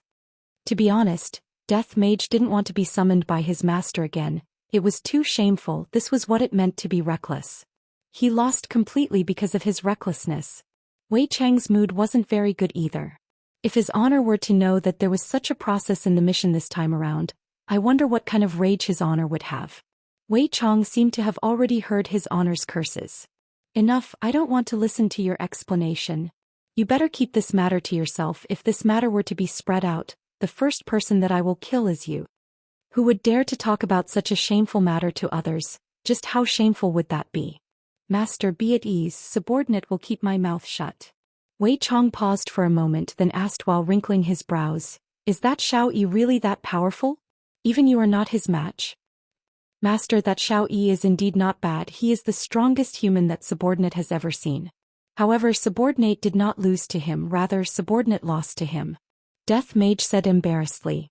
"This is all because master's requirements are too high. I can't kill Xiao Yi, I can only cripple Xiao Yi. Controlling Xiao Yi is very difficult." Wei Chong couldn't help but slap onto Death Mage's skull. "Who did you learn this kind of conduct from? I will give you one last chance. If you are still unable to complete this mission, then you will have to stay in purgatory forever." "I will obey master's command." Death Mage held back a stomach full of anger. "This damned human actually caused me to be reprimanded by master. If it wasn't for master only ordering me to kill one person, I would have definitely slaughtered all of them. Go." Seeing that subordinate had disappeared, Wei Chong rubbed onto the bridge of his nose. In the end, didn't his honor still lose because of being reckless? Sigh, which of the 7 sins isn't reckless? In actuality, Death Mage can't be blamed. His understanding of human nature is too little. Perhaps it is time for him to find a girlfriend. Death Mage expressed that I am not interested in women, I am only interested in balls. Knock knock knock. "Uncle Wei, is your diarrhea very bad? I bought medicine for you just now." Tang Wei knocked on the door and shouted out tenderly. Hearing Tang Wei's voice, Wei Chong, who had a bad temper, gradually relaxed. Opening the door, Wei Chong smiled and said, "Xiao Tang, I am fine now." "Uncle Wei, why does your complexion look so bad? Let me bring you to the hospital." Tang Wei touched onto Wei Chang's cheek and said with concern. Wei Chong held onto Tang Wei's small hand. "There is no need to go to the hospital, I will send you back first." "Are you really fine?" Tang Wei was still very worried. Wei Chong pinched onto Tang Wei's nose. "I am fine." When Death Mage arrived at the scene of the accident, once again he discovered that the damned human had disappeared, and his phone was destroyed as well. Death Mage was simply about to go crazy. "That is an Apple X that I bought while enduring the pain in my heart. Not only does this damned human want to pay me back 50 billion and a human life, he also wants to pay me back my Apple X." After finished speaking, Death Mage disappeared from where he was and arrived at the entrance of Xiao residence. The 2 security guards were stupefied. At the front hall, Shunan was currently helping Xiao Yi bandage up his external injuries. Xiao Yi's internal injuries could only be slowly nursed back to health. "Cinny, I will be going into closed-door training soon, and I won't be able to accompany you and Yun to register for the tournament tomorrow," Xiao Yi said gravely. "After going through this battle, Xiao family will definitely reach new heights. However, I have to recover my strength as soon as possible." Nangong Cinny said concernedly, "Brother Xiao, You can go into closed-door training with a peace of mind. I will take care of the matters at home. And with you two here I can be at ease. Xiao Yi stretched out his hand and touched onto his beloved wife's cheek, and doting could be seen within his gaze. Meanwhile, Nangong Sini was enjoying her husband's caress very much. GGG. Immediately a strange sound transmitted into the front hall. The tender expression on Xiao Yi's face froze, and the 6 wives turned their heads and looked towards the entrance. Tickle. Black robe. It was a strange sound. Death Mage walked towards the front hall step by step, and stopped when he was 5 meters away from the front hall. The atmosphere in the front hall immediately froze. Xiao Yi looked at Death Mage who was walking towards him foolishly, and his mind was in a daze. Didn't I turn Death Mage into powder? How long has it been since then? Why did Death Mage come out again? Or could it be that Death Mage has a brother? GGG, Imperial Translation. Are you surprised? Are you surprised? Xiao Yi couldn't be any more familiar with this kind of sound. Why did Death Mage come back to life? Why is it like this? In order to kill Death Mage I paid a painful price. Why did Death Mage come back to life in an instant? No, this isn't fair. The heavens aren't fair. Chapter 104. Death Mage stood there woodenly and didn't make any movements. It was as if he was a relative or friend who had come to visit him. However, everyone present knew that he didn't come with good intentions. Xiao Yi's wives knew that they weren't a match for this monster, but they still protected him. If he wanted to die he would kill them first. If Lai Gu was here he would definitely take Xiao Yi in and train him well. Lai Gu wasn't a picky eater, and furthermore, all of Xiao Yi's wives were beautiful and alluring. It was a pity that Death Mage wasn't interested in them. Get out. You're not welcome here. Yuqi didn't know where she got her courage from, but she shouted in a deep voice. Xiao Yi propped himself up from the chair. He was afraid that he would be doomed tonight. Let them out. Your opponent is me. Xiao Yi coldly said. However, the moment he spoke, his wound opened up and blood flowed out from the corner of his mouth. Brother Xiao, you can't fight anymore. Xu Nan immediately supported her husband and used her white sleeves to wipe off the blood stains. Her eyes were filled with worry. Yuqi nodded. Brother Xiao, although we don't know much about martial arts, we can still fight with this monster. Xiao Yi gasped for breath. Now wasn't the time to be a hero. He had to run as fast as he could. Why are you so disobedient? Let's go. Xiao Yi cried out in pain. He didn't know that he would have such a day. In the past it was always him who made others suffer, but now it was his turn. Was this heaven's retribution for him? Nangong Sini supported her husband and said softly, Brother Xiao, even if we die, we will die together. Yes. That's right. The eyes of the 6 women were firm. They did not wish to be born on the same day, but they wished to die on the same day. Why are you doing this, Sini? Take good care of Yun. Yuqi, be a good girl and give birth to your daughter. Xiao Yi's tone was almost pleading. However, the girls had already made up their minds. If they were to die, they would die together. Do you want me to kneel down and beg you? Xiao Yi roared angrily and immediately spat out a mouthful of blood. Yuqi's white pajamas were instantly dyed red. Brother Xiao, Brother Xiao.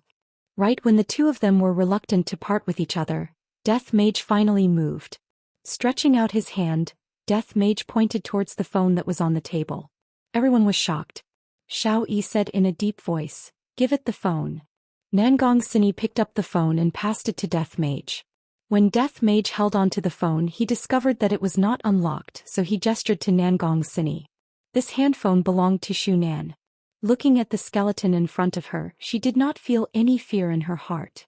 She picked up the handphone from the skeleton's hand and scanned her own face, then heavily threw the handphone onto Death Mage's hand. GGG. Imperial Translation. He has character. He reached out his hand and tapped on the screen of his phone and the screen lit up. It was still scrolling. It was still the same word. Pay back the money. Everyone was startled. I had originally thought that the other party was here to take revenge, but I didn't expect that the other party was still here to return the money. Why is he so stubborn? Xiao Yi heaved a sigh of relief. If it was just money then it was fine. Sini, prepare the money. Xiao Yi said weakly. Nangong Sini frowned. We don't have that much cash. Even if we want to raise money, it's not something that can be done in a short while. Then we'll use real estate to pay for it, Xiao Yi said. Although it was not worth it, it was the only hope to save his family. Nangong Sini nodded her head. Suddenly she felt that Wang Debao was too much of a mechanism. A few days ago I was still laughing at him for being stupid, but I didn't expect that he was actually a smart person. Regret, I blame myself for randomly coming up with this idea. Wait a moment, I'll go and write the transfer letter. Nangong Sini said coldly. Death Mage actually nodded his head, causing everyone to let out a sigh of relief. As long as the problem could be solved with money, then it wouldn't be a problem. Suddenly, Death Mage saw a television that was placed at the side. Under everyone's astonished gaze, Death Mage walked over, turned on the television and selected CCTV 5. However, the match had just ended, and when Death Mage saw the score on the television, his entire person felt bad. Forget about being killed once, I even lost the ball. I even lost all of my belongings. I can't tolerate this anymore, I'm going to castrate those useless humans, they can't even win against South Korea. Xiao Yi was feeling very bad right now. From the start until now, the other party had already watched the World Cup 4 times, and 2 of those times were even during the World Cup. Why is it so attached to the World Cup? Why did I lose to such a strange opponent? Why? My illustrious reputation has been ruined tonight. Bang! Death Mage smashed the coffee table with a punch, giving everyone a fright. Death Mage thought that the other party was going to flip out, but who knew that he would walk back and forth, point at the television and let out that horrifying voice, seemingly as if he was cursing at the television. After cursing at the television, Death Mage decided that he was going to get back his money. Those money that they had was illegal, I have the right to get it back. After I finish this matter, I will go and get back my debt. In any case, I had gambled 1,000 RMB and that was all of my belongings. Recently, Master has been giving me very little work and I am not able to earn much money. I am even almost unable to pay the electricity bill. And this time I am also unable to draw any water from the 50 billion that I stepped on. That is His Honor's money, just thinking about it makes me scared. Death Mage turned his head around and took a look at the beauties. The things that are on their necks, fingers and wrists, those things seem to be quite valuable. Xiao Yi's wives naturally noticed Death Mage's gaze. Although Death Mage doesn't have any eyeballs, they were still able to feel that Death Mage was looking at their bodies. This shameless skeleton. Death Mage hugged onto his scythe and walked here and there. Sometimes he would even walk to the side of the 6 women and look at their progress. Death Mage was acting just like a loafer. Xiao Yi found it hard to believe that he would lose to an opponent like this. Death Mage doesn't even have a bit of the demeanor of an expert. In any case, I have killed you once, but you don't even look at me, you are simply a bastard. Did your hatred get eaten by dogs? About half an hour later, Nangong Sini finished drafting the transfer documents, and even stamped her official seal and signature on the documents. Nangong Sini handed over the documents and said coldly, the market value of these 3 companies is more than 50 billion. Only more, no less. Death Mage didn't even look at the documents and kept them into his bosom, then pointed at the beauties. The 6 beauties couldn't help but take a step back. Xiao Yi even slammed the table and stood up, but very quickly he vomited out a mouthful of blood and sat back down. Right now Death Mage just wanted to say, the thoughts of you humans are too dirty. After Death Mage signaled to the women finally understood. This skeleton wants jewelry. However, these jewelry were all given to them by Xiao Yi. Although they were a bit reluctant to part with these jewelry, but no matter how reluctant they were, they still had to hand over the jewelry. Death Mage happily kept the jewelry, then picked up his phone and tapped on it again. He was preparing to do one last thing. Death Mage took out his phone. Collect interest. Xiao Yi and the others cursed at Death Mage for being shameless. These 3 companies are all worth more than 50 billion, and yet, Death Mage still wants to collect interest. However, when Xiao Yi saw the last few words on the phone, his heart sunk. One life. Death Mage seemed to have forgotten something as he typed out another message.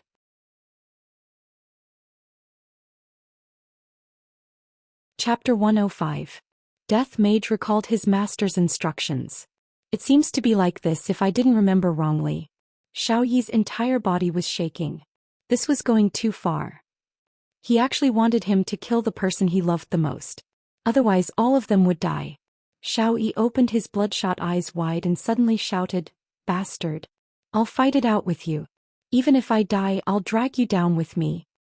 Brother Xiao, Don't move anymore, you will die if you continue like this. Shunan knew that her husband's injuries must have worsened again. Don't pull me, I want to perish together with it. Xiao Yi rolled and crawled over to Death Mage's side, then grabbed onto Death Mage's bones and shouted angrily. Death Mage remained indifferent as he waited for them to make their choice. It has been a long time since I have heard such words from Death Mage and I am feeling a bit nostalgic. Nangong Sini didn't pull her husband. She said softly, Brother Xiao, you often saved me in the past. This time, it's Sini's turn to save you and the whole Xiao family. Xiao Yi turned his head in a daze and looked at his wife's gentle smile. Bits and pieces of their past flashed through his mind like a movie. No, Sini, you can't do this. Xiao Yi couldn't even stand up and crawled to his wife. Nangong Sini squatted down and combed her husband's hair. She gently wiped the blood from the corner of her husband's mouth. Brother Xiao, to be able to know you, Sini has never regretted in this life. Although you were very annoying at the beginning, I still like you. After I leave, you have to take good care of Yun Air, understand? Xiao Yi stretched out his trembling hand and caressed his wife's cheek. Don't, we still have a long way to go, you need not be without a mother. Brother Xiao, Sister Sini, let me do it. Shunan took a deep breath and said in a deep voice. Yuqi couldn't stop crying. Let me do it. Yuqi, you have a child. Let me do it. Let me do it, Brother Xiao. Nangong Sini's eyebrows furrowed as she lightly shouted, all of you shut up. Your mission in the future is to take good care of Brother Xiao. This was all my idea. If I had asked Brother Xiao to return the money, this wouldn't have happened. I should be the one to bear the consequences. Death Mage seemed to have become impatient from waiting. Hurry up and kill one of them so that I can go and collect the debt from the others. He, Imperial Translator, hurry up. Nangong Sini could tell that he was telling them to hurry up. She said softly, Brother Xiao, let me do something for the Xiao family. Otherwise Yun'er will not be safe. Where there's life, there's hope. Don't look down on women. Nangong Sini was asking her husband to endure and wait for him to rise again. Brother Xiao, Sini won't be able to take care of you in the future. You have to take good care of yourself and Yun'er. He's our only son. Nangong Sini, who had always been strong, couldn't help but burst into tears when she thought of her son. As an immortal emperor, Xiao Yi had never cried before. But now his face was full of tears and helplessness. Sini, let me kill you. How could I do it? Xiao Yi cried out in pain. Blood flowed out from the corner of his mouth and his eyes were bloodshot. Nangong Sini immediately stood up, picked up the Xianyuan sword at the side, and then placed it in her husband's hand. Brother Xiao, since things have come to this, do you want to see us all die? Do you want to see Yun'er die? Do you want to see the child in Yuqi's belly die? Since when did you become so indecisive? Xiao Yi had never felt that the Xianyuan sword was so heavy. He looked at his wife and said, I can't do it, I really can't do it. Just when the Xiao family was reluctant to part with the Xianyuan sword, a black whirlpool appeared in the hall. A figure walked out from the whirlpool and his entire body was wrapped in black mist. The Xiao family was all stupefied. Who is this? However, in the next second they were even more shocked. Death Mage retreated a few steps and knelt on the ground. With both of his hands on the ground, he respectfully shouted, Master. That's right, the person who came was Wei Chong. He had just sent Tang Wei home and realized that his subordinates were not done with their business. Did something happen again? Thus he specially came over to take a look. Xiao Yi only felt that the world was spinning. This skeleton was already very powerful and it actually made the black mist so respectful. Then what realm was this black mist at? Xiao Yi had never felt that he was so insignificant before. He felt that this black mist could kill him with a single finger. Just who are they? It's impossible that they are the people that man called over. How could this kind of expert be controlled by others? Wei Chong nodded. Death Mage stood up and took out his phone to type something. Then he showed his phone. We pay our respects to Master. Everyone from the Xiao family had their own dignity, but Death Mage had already released his might, causing everyone to kneel on the ground. Wei Chong looked at the person in front of him coldly. To actually dare to refuse to pay me back, you truly deserve to die. After taking over the document that Death Mage passed over, Wei Chong took a look at the document and kept it. Then he said faintly, Hurry up. Death Mage replied respectfully. And Wei Chong took another look at the document, then stepped into the black whirlpool and disappeared. Death Mage typed another word. Last minute. All of the women felt that they had provoked an extremely powerful person this time around. This was a feeling that they had never felt before. In the past they felt that they still had the ability to fight back, but the person who just appeared did not even have the thought of fighting back. How could Xiao not have the same feeling? That person just now was completely capable of killing all of us, so why did he want me to kill my beloved woman? Could it be that you all aren't afraid of me taking revenge? What Wei Chong was least afraid of was taking revenge. If the person behind me comes, you will slowly kill the woman beside me. Brother Xiao, don't take revenge for me, live on properly, we cannot afford to provoke them. Nangong Sini gave the most rational suggestion to Xiao Yi. The other party is like a titan and we are just ants. It is already a kind of leniency for them to not kill all of us. Only until death did Nangong Sini realize this point. Just how lucky is it to only kill one person? Without waiting for Xiao Yi to react, Nangong Sini grabbed onto Xian Yuan's sword that was in her husband's hand and fiercely pulled. This was the sound of a sharp object piercing into flesh. Xian Yuan's sword pierced through Nangong Sini's abdomen, and the tip of the sword that was dripping with blood appeared on Nangong Sini's back. Sini! Xiao Yi roared out as he looked at his own hand in disbelief. I killed my beloved. No. Xiao Yi hugged onto his wife and roared towards the sky, and tears of blood flowed out from the corner of his eyes. Nangong Sini, who was lying in her husband's embrace, revealed out a trace of a smile and said weakly, Brother Xiao, your embrace is still so warm. After finished speaking, Nangong Sini slowly closed her beautiful eyes, and Death Mage disappeared from Xiao residence as well. Death Mage was preparing to collect his debt. Xiao residence's main hall was filled with a sorrowful atmosphere. Xiao Yi sat on the ground and foolishly hugged onto his wife's corpse. Both of his eyes were already unfocused, and he looked as if he had become demented.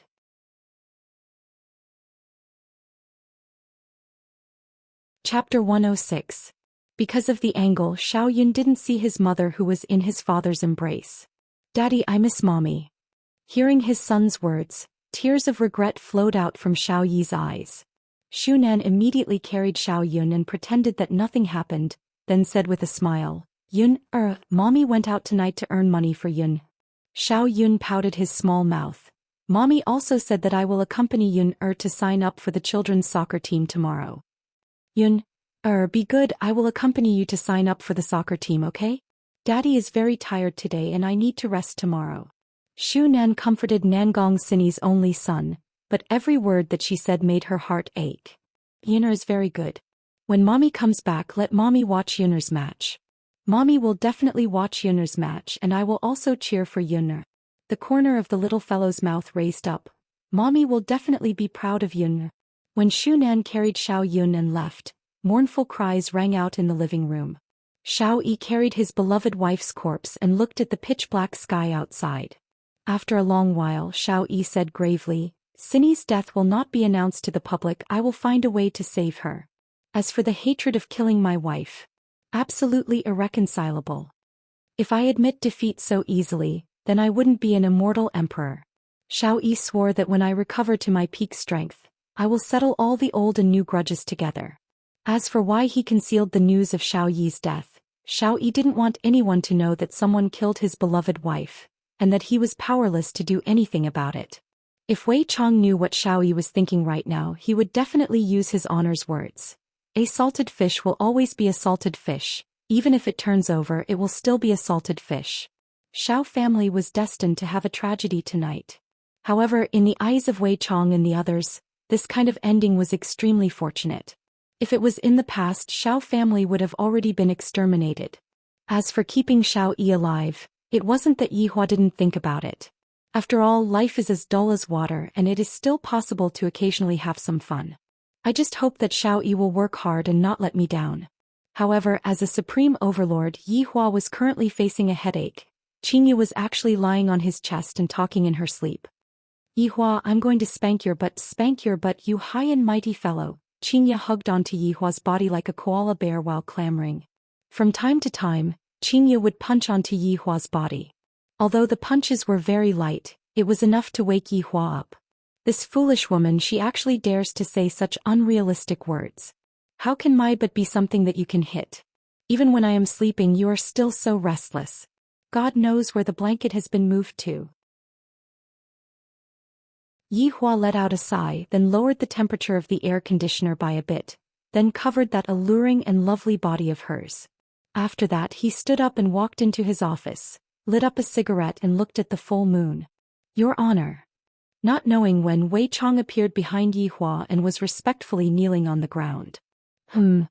Wei Chong took out the document bag and said, Your Honor, the matter has been settled. Yi Hua silently took a puff of the cigarette, then puffed out a lump of smoke.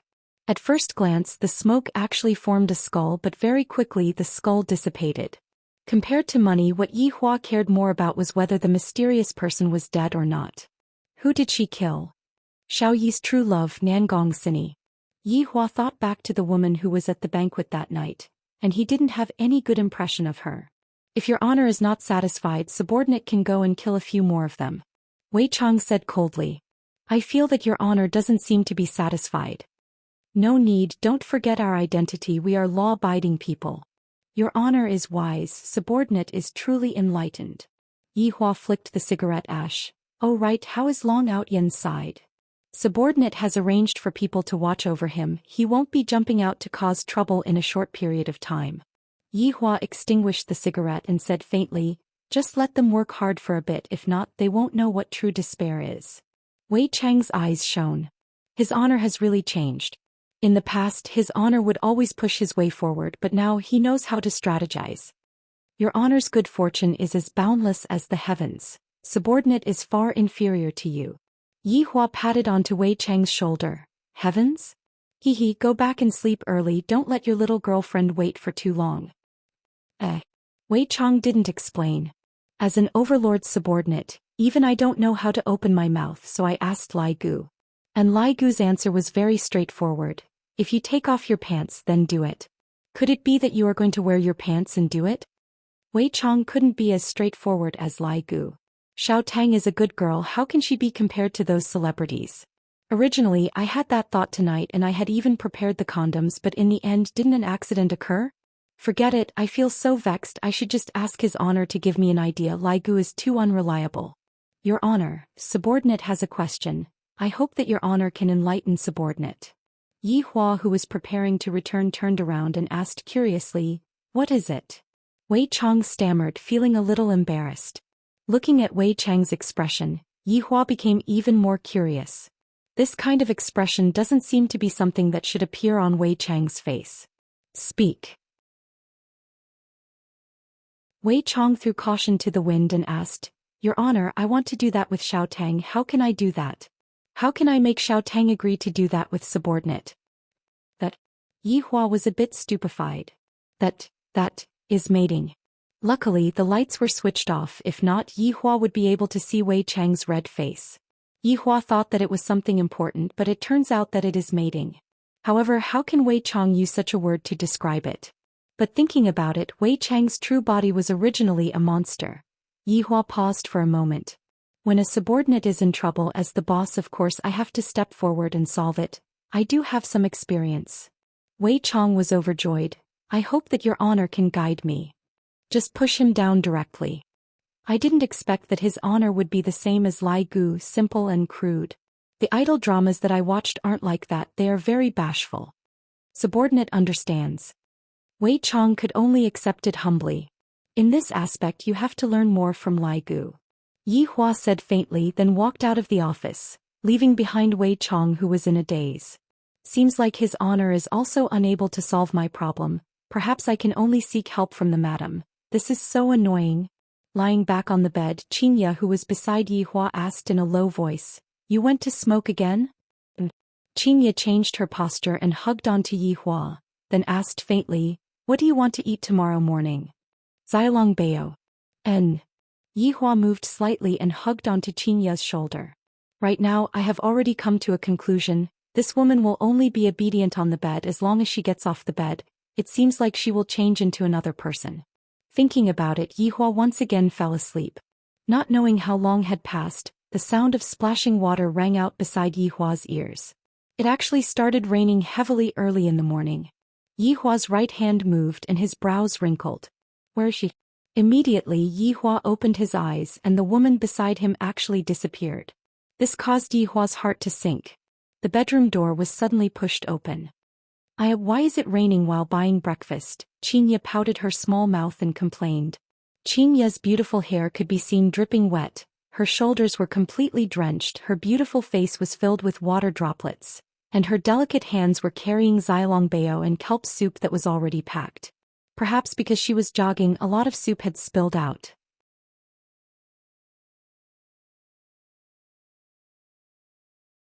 Chapter 107. Xianxia placed the soup dumplings on the plate, then turned her head around and looked towards Yi Hua. Why are you still in a daze for? Quickly go and wash your face and brush your teeth, it won't taste good if it gets cold. Yi Hua wrinkled his brows, seemingly a bit unhappy. Come over. What? Xianxia is the same as well. I went out early in the morning to buy food for you to eat, yet when you come back you don't even give me a good look. I am simply unable to communicate with you. If I ask you to come over, then just come over. Why are you talking so much nonsense? Yi Hua's tone became heavier, causing Xianxia to feel very unhappy and wronged. However, he wanted to see what this bastard was going to do. If he took an inch, he would definitely run away from home this time. With a face filled with coldness, Xianxia sat beside Yi Hua, and when Yi Hua saw Xianxia's wet appearance, he wished that he could slap this foolish woman awake. Doesn't she know how to take shelter from the rain? Yi Hua stretched out his hand and placed it on Xianxia's back. A gentle radiance appeared on Yi Hua's palm, and Xianxia's beautiful hair and clothes were gradually dried. Don't you know to bring an umbrella when you go out? Why are you so stupid? Yi Hua lectured. Originally, Xianxia thought that Yi Hua would fly into a rage and didn't expect that it would be like this. Feeling the warmth coming from Yi Hua's back, Xianxia's heart felt like it was about to melt. This fellow is just too concerned about my face. Xianxia snorted. Isn't it all for the sake of letting you eat something hot? Looking at Xianxia's slightly arrogant appearance, Yi Hua suddenly had the urge to push her down, just like how he dealt with her that night. However, Yi Hua endured this urge. The words that the Supreme Overlord had said are like water that was spilled out. It is absolutely impossible for me to make irresponsible remarks. Not long later, Xianxia's clothes dried up. Yi Hua stood up and said faintly, "Let's go out and eat breakfast together tomorrow." After finished speaking, Xianxia went to wash up, leaving behind the adorable Xianxia. However, right now Xianxia was still feeling very happy in her heart. In actuality, having a cultivator as a husband is not bad. To think that a cultivator actually knows how to dry clothes, in the future I will even have money left for ironing clothes. Yi Hua had a bit of understanding towards the soup dumplings. After dipping the soup dumpling into the chili sauce, the soup dumpling would become bright red, and it would look very appetizing. With a bite, the meat filling of the soup dumpling and the chili sauce would mix together in the mouth and it would feel very comfortable. However, eating a steamed bun and drinking a mouthful of kelp soup was a perfect match. In actuality, the reason why Yi Hua was willing to stay in this world and not leave was also because of food. Yi Hua, bring me along after breakfast, Yi Hua asked faintly. Addicted? How can this be called addiction? When I can eat chicken on my own, it will be a great success. I'm still addicted. It's not addiction. You're really addicted. Yi Hua, do you want to quarrel again? I'm bored anyway. Let's quarrel first. Xianxia, this fellow was much gentler yesterday, but he was still the same today. He even said that he was bored and quarreled first. What kind of husband and wife would quarrel for no reason? I am already full, you can eat by yourself. Xianxia pouted coquettishly, then turned around and walked towards her little sister's room. Yi Hua drank a mouthful of kelp soup, then said faintly, "You are still addicted to it." After eating and drinking to his heart's content, Yi Hua picked up the documents from the office, then went to Qin Yutong's room. As expected, Qin Yutong was sitting alone in the room, and Qin Yutong had a serious look on her face. His results were not bad. He actually managed to get to 15. His chances of getting chicken dinner were very high. However, Yi Hua decided to let Xianxia experience the feeling of a black screen. Casually walking past the power source, Xianxia, who was extremely nervous, suddenly went into a daze. Why did the screen turn black? When she turned her head around to take a look, she discovered that her man's leg was touching the power source. Yi Hua. Oh, I accidentally kicked it. Yi Hua turned his head around and looked elsewhere. I'm going to fight it out with you. Xianxia immediately jumped onto Yi Hua's body, seemingly wanting to suffocate Yi Hua to death. Do you know how it feels now? This was the revenge of a supreme overlord. Xianxia punched onto Yi Hua's chest with her small fists. Yi Hua took out the document bag and waved it in front of Xianxia's eyes. Take a look. Humph, what is this? Xianxia jumped down and took over the document bag from Yi Hua's hands. Don't think that by gifting me a few things I will be able to forgive your actions just now. You have to bring me to eat chicken dinner for an entire day. Xianxia pouted her small mouth and mumbled. However, when she saw the contents of the document bag, she was completely stupefied. Pointing at the document bag, then pointing at Yi Hua, she was shocked to the point that she couldn't speak. Yi Hua sighed. Just this little thing and she is already shocked to this extent. After a while, Xianxia calmed down. Yi Hua, Xiao family returned the money to us, is this true? Could it be that this is fake? That's not right, they won't return the money to us. They aren't prepared to return the money to us, so I asked someone to go and check the accounts.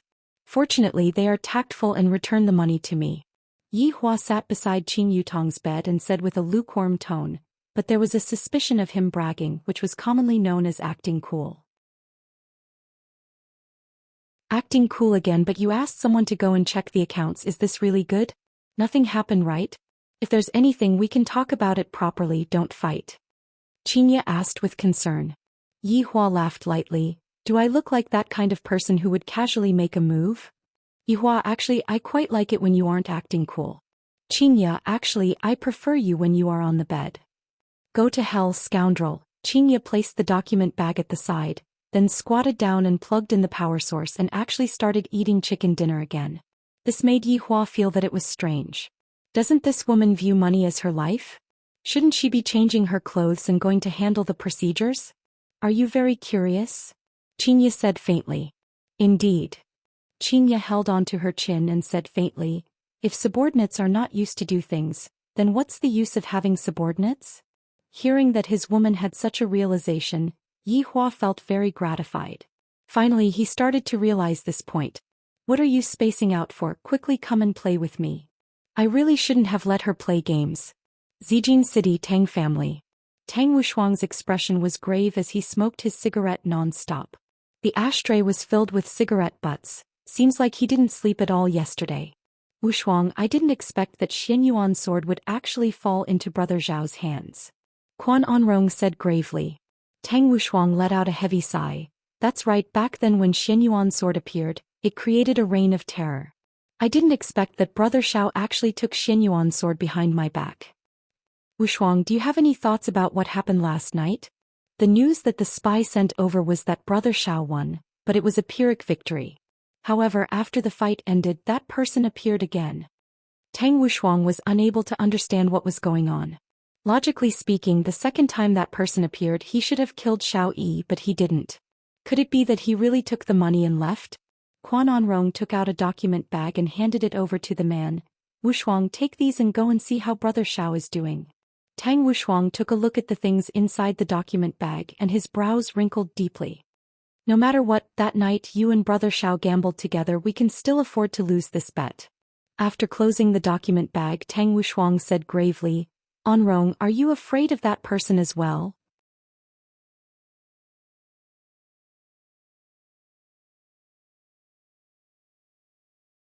Chapter 108. That's right, if it was really that man who called them over, then who is he? Quan Onrong suggested. Wushuang, you can find someone to test him out.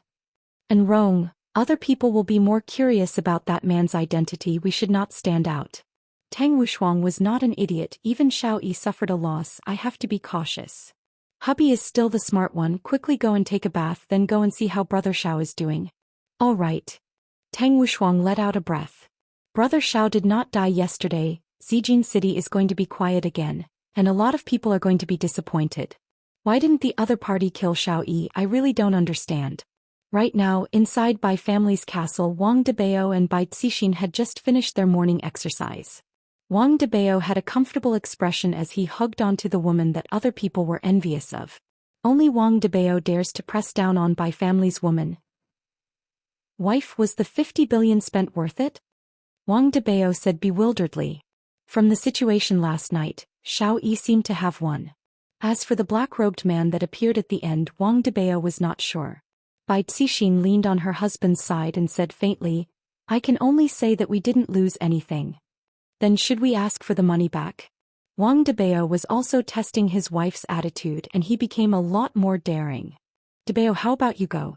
Wang Debao paused for a moment, then looked at the ceiling and said, Do I, Wang Debao, look like someone who can't afford to lose? If I ask for the money back, how embarrassing would that be? Besides, it doesn't matter if I lose my face, but if I lose your face, that wouldn't be good. Bai Cixin laughed lightly. You really know how to talk. Wang Debao let out a sigh of relief. Luckily my desire to live is high. Let's put aside the matter about the money first. You still have to go back to the south to control the situation. Those rich merchants of Long and City and Yun sect are searching for treasures together. You have to pay more attention to them. Bai Cixin sat up. Her sexy body was exposed to the air, causing Wang Debao's eyes to stare straight at her. After putting on her light pajamas, Bai Cixin picked up the secret document on the table and took a look, then frowned. Wife, what's wrong? Bai Cixin put down the documents and walked to the window with graceful steps. She looked into the distance. Debao, go back to the south later. The treasure this time is not simple. You must find it before they do. Wang Debao put on his clothes and his expression became serious. Wife, what kind of treasure is it? Ancient godly item. Wang Debao's expression changed drastically and he muttered. When the Xianyuan sword appeared, the northerners fought until their heads bled and there were countless casualties. After a few years, an ancient godly item actually appeared again. Debao, the Xianyuan sword has been snatched away by Xiao Yi. This time we must obtain the ancient godly item. Bai Cixin heaved a sigh of relief. She turned around and combed her husband's hair. The Bai family seemed powerful, but they were still far from being able to compete with some of the ancient aristocratic families and sections. Other people had been through the baptism of time and their foundations were very strong, whereas Bai family only lacked an ancient godly item, and with that they would be able to stand on equal footing with Xiao family. Surpassing Xiao family would only be a matter of time. Wang Debao hugged his wife's waist. Don't worry, isn't it just an ancient godly item? I will definitely help my wife get it back. Debao, you have to be careful. I can only stand guard here. I can't help you much. Wang Debao laughed heartily and lifted Bai Cixin's chin. Wife, wash up and wait for your husband to come back. You aren't being serious again. Bai Cixin pinched onto her husband's waist. Meanwhile, Wang Debao carried his wife and returned to the bed. Seems like there will be another round of overtime. The news of an ancient godly item appearing in Long and City swept through the whole of Wuxia in an instant. The rich merchants and Yun sect in Long and City were extremely furious. Just which bastard leaked the information? In actuality, the ones who were the most furious were those rich merchants. Originally, they thought that there were only some ordinary treasures inside, and they didn't expect that there were even ancient godly items inside. No wonder Yun sect was so courteous. Only now did they know the real reason. They were too cunning. The whole south started to move and they all rushed towards Long and City. Even if they couldn't obtain it, it was fine for them to have a look. The northerners also started to move and they secretly snuck into the south. After all, the treasure appeared in the south this time, and the sects and families in the north did not have the qualifications to get involved. Just like how the Xianyuan sword appeared back then, the south did not get involved either. However, just last night a lot of people heard about the might of the Xianyuan sword, and it was practically exactly the same as what was said in the legends. However, right now a second ancient godly item appeared. How could the northerners sit still? Without a doubt, Long and City, which was a second-tier city, was going to be in turmoil. Xianxia, divert the firepower from the side. Xianxia, drive. Xianxia, give me the level 3 helmet. Xianxia, support me. Go and die. Xianxia snorted. Even if I die, I still have to support you. I have to give all the good equipment to you. Yihua took a sideways glance at Xianxia. If I die, who is going to carry you to eat chicken? Have you ever carried me to eat chicken before? Isn't it because you are too noob? At most you can be considered as a level 4 bun. Yihua said indifferently, angering Xianxia half to death. Who are you calling a level 4 bun? Xianxia shouted out gravely. A quarrel was going to happen at any moment. Could it be that there is someone else in this room? I'm going to fight it out with you. Xianxia directly jumped onto Yi Hua's thigh, and the posture was rather ambiguous. Children, please close your eyes. At this moment, the door of the room was suddenly pushed open, and Yi Hua and Xianxia immediately looked towards the door. Qin Yutong could be seen dragging her luggage and looking at her big sister and brother-in-law with an adorable look. Voodoo, you two are actually doing that in the room of an unmarried girl in broad daylight. You two are too perverted. Qin Yutong's face collapsed and said pitifully, as if she would not be able to get married in the future. Xianxia glared at Yi Hua fiercely and stood up. Why didn't you two give me a call? Big sister will go and pick you up. I almost blew up your phone calling. I think that you two can't wait for me to not go home. Xianxia touched her pocket, and only then did she remember that her phone was still in the bedroom, and Yi Hua's phone was most probably in the bedroom as well. Yutong, big sister will treat you to a big meal at noon. You want to pacify your little sister's hurt mood with just a meal? Whatever you say, in any case, big sister only has money left right now.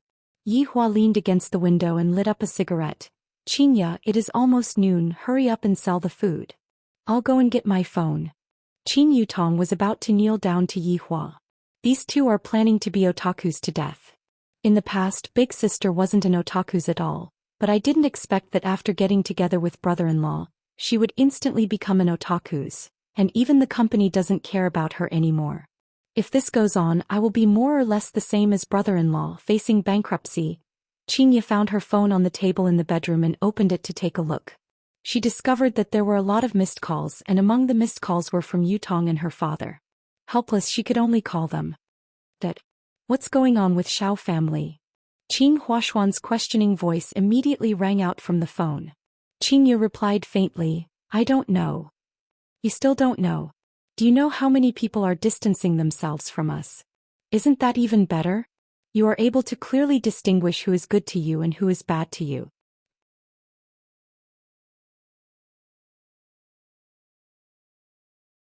Chapter 109. Alright.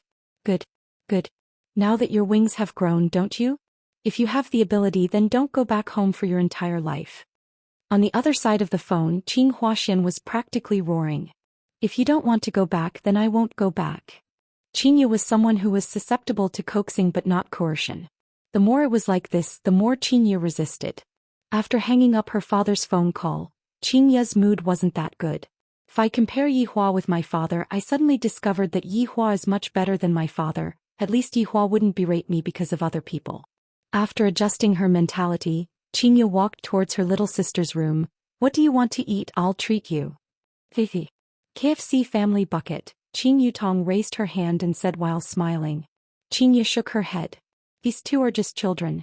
In any case, I am a person who has a net worth of 100 billion, and yet the two of you only eat KFC. Seeing that big sister finished picking, Qin Yutong blinked her beautiful eyes. Brother-in-law, big sister, how about we go for a round? I have the same intention. Yi Hua said faintly. You think I'm afraid of you? 3 consecutive players immediately went online, and of course they would be playing in a party.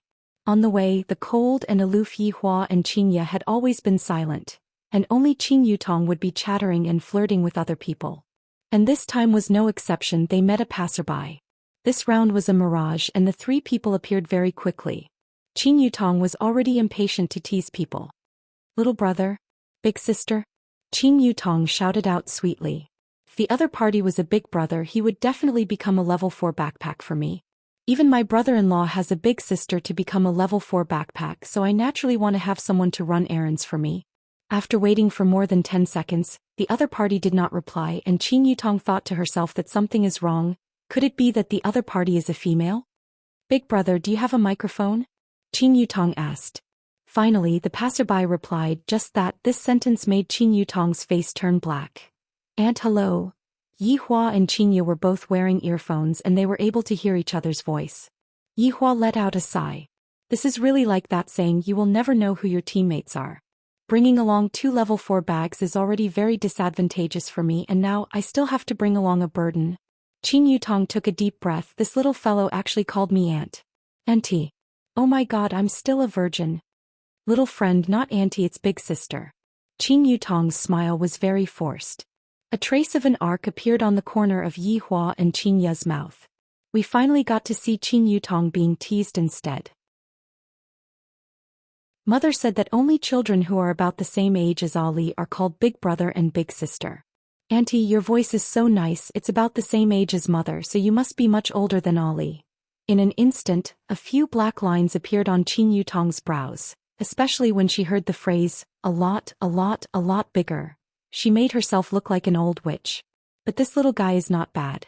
He knows how to flatter me and say that my voice is nice. Little fellow, how old are you to actually play games? Have you done your homework or not? Seeing that Qin Yutong was unable to be stubborn anymore, Qin Yutong began to use her age to bully Qin Yutong. Ali has finished the homework assigned by Mother. Auntie, don't you need to go to work? I heard that adults who don't go to work are no different from salted fish. The immature voice of a little girl rang out from the earpiece. Qin Yutong had met an opponent with high strength. Yi Hua and Qin Ye took a look at each other. We are both jobless people. Qin Yutong coughed lightly to express her awkwardness. In actuality, her entire person was in a bad mood. Little fellow, Auntie has a special occupation. You still haven't told Auntie how old you are. Ali will be 3 years old this year. The three immediately went into a daze. It is actually a little kid who is almost 3 years old. Qin Yutong felt very sullen being bullied by a little kid who is almost 3 years old. However, it is normal for a little kid who is almost 3 years old to call me Auntie. This is so painful being called Auntie by someone. Qin Yutong asked curiously, where's your mother? Mother went out. Why are you calling Mother? Why aren't you calling Mother? Ali doesn't know either. Then what about your father? Mother said that father died. The little fellow's tone immediately became downcast. Qin Ye glared at her little sister. How can you go and bully a child? Ali, I'm sorry. Auntie, it's alright, Ali is already used to it. Although the little girl said it very casually, the three could tell that her tone was very downcast, and Qin Ye subconsciously rubbed onto her stomach. Qin Yutong patted onto her chest. Ali, don't worry, Auntie will bring you to eat chicken. Is Auntie very powerful? Of course, Auntie is a beautiful girl warrior. I can take down everything in a matter of minutes. That's great. Are the other two aunties friends as well? Ali asked with her childish voice. Qin Yutong giggled. That's right, they are all cold type, they don't talk at all. Uncle and Auntie are all cold type, my mother is also a bit like that, everyone is afraid of her. Ali said in a low voice, seemingly as if she was afraid of being heard by others. Qin Ye let out a sigh. Thanks to my little sister, I have also become an auntie. Very quickly the four entered the plane and the four prepared to jump. Qin Yutong gave the order, we are going to jump to a place with fewer people and develop wretchedly. Auntie, why are we going to jump to a place with fewer people? Ali often jumps to a boxing gym. Yi Hua, Qin Ye, Qin Yutong. To actually ask why are we going to jump to a place with fewer people, is there even a need to ask? Of course it's because we are noobs and we are prepared to stay low all the way. However, as an elder, how can I be looked down upon by a child? Qin Yutong said gravely, isn't Auntie afraid that Ali will get hurt? That's why we are going to jump to a place with fewer people. Auntie, don't worry, Ali often wins chicken dinner. Yi Hua, Qin Ye, Qin Yutong. Qin Yutong was very hurt. She sneaked a glance at her brother-in-law and big sister, and their expressions were the same as well. So miserable. Yi Hua decided to bring them to win chicken dinner this round.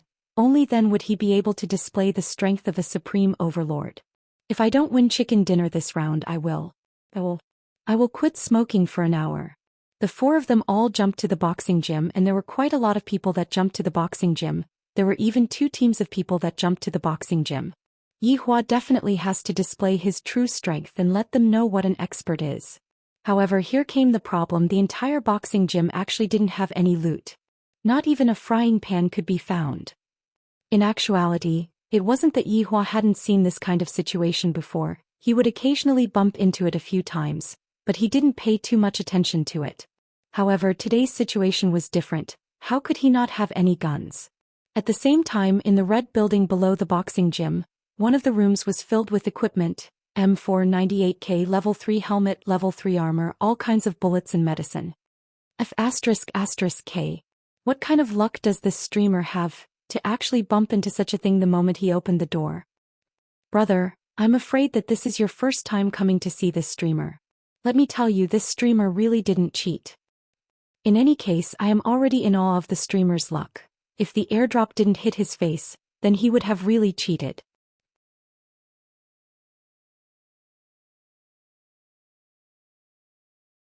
Chapter 110.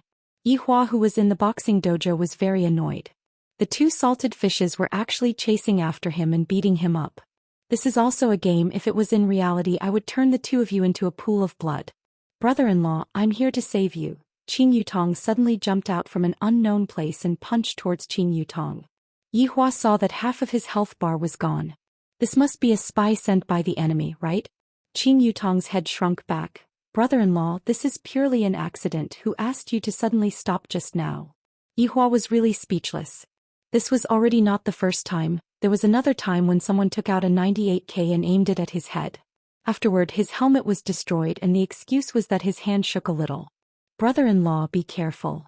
Just when Yihua was absent-minded, a player jumped up high into the air and punched towards Yihua's head. Bang! It was the sound of a revolver. The person who jumped up was instantly shot in the head. His companion saw that someone else had a gun and immediately ran away. Bang! Another headshot. Yihua and the other two were stupefied. Ali ran over and asked in a childish voice, "Uncle, are you okay? I have some bandages here."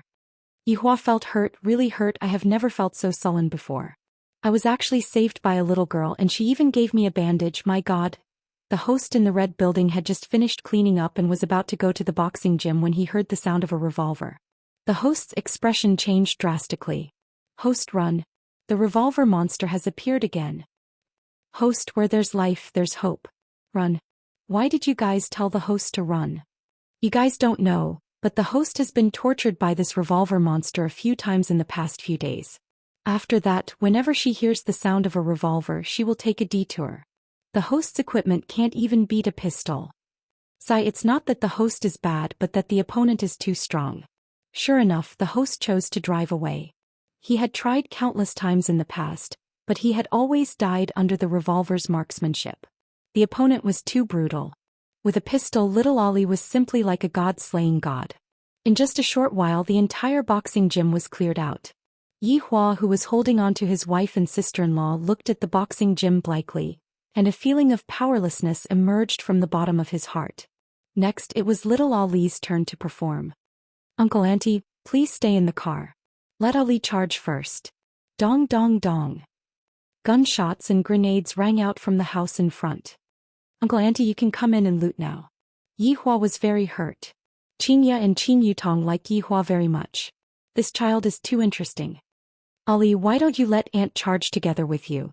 It's so dangerous for you to go alone. Xianxia also started talking to Ali. Ali was very cheerful and her sweet voice was very lovable. Ali said in a childish voice, "If Uncle and Auntie come, Ali will be distracted." Yihua, Xianxia, Qin Yutong. From the looks of it, Ali had treated the three of them as burdens. Yihua was too hurt and he didn't even want to continue playing anymore. To actually be treated as a burden by a little girl. Ali could be seen driving the pickup truck and the pickup truck was completely silent. Uncle, Auntie, why aren't you talking? Was it because their equipment was too bad? Ali will snatch the airdrop for you. Looking at Yihua's expression, Xianxia laughed out. Qin Yutong also looked over, and upon discovering that her brother-in-law's face was as black as coal, Qin Yutong immediately laughed out. Little Ali was confused. Auntie, what are you all laughing at? Xianxia said tenderly, "We are laughing at Uncle, he is too jealous of Ali." Ali seemed to have suddenly come to a realization. Uncle, I'm sorry. Ali stole your limelight and made you lose face in front of Auntie. The faces of the three immediately froze. Xianxia and Qin Yutong immediately laughed to the point where they were gasping for breath. Little Ali is too cute, she actually said it out loud. Yihua endured the pain in his chest and said while gnashing his teeth, "Ali, you played well." "It's alright, Ali only played for a few days." Yihua almost vomited blood. Ali is the strongest opponent that I have ever met. Before even exchanging blows, I was already angered to the point that I almost vomited blood. Every single sentence that Ali said was filled with killing intent. With little Ali, Yihua entered the finals without any difficulty. Furthermore, there were only 5 players left.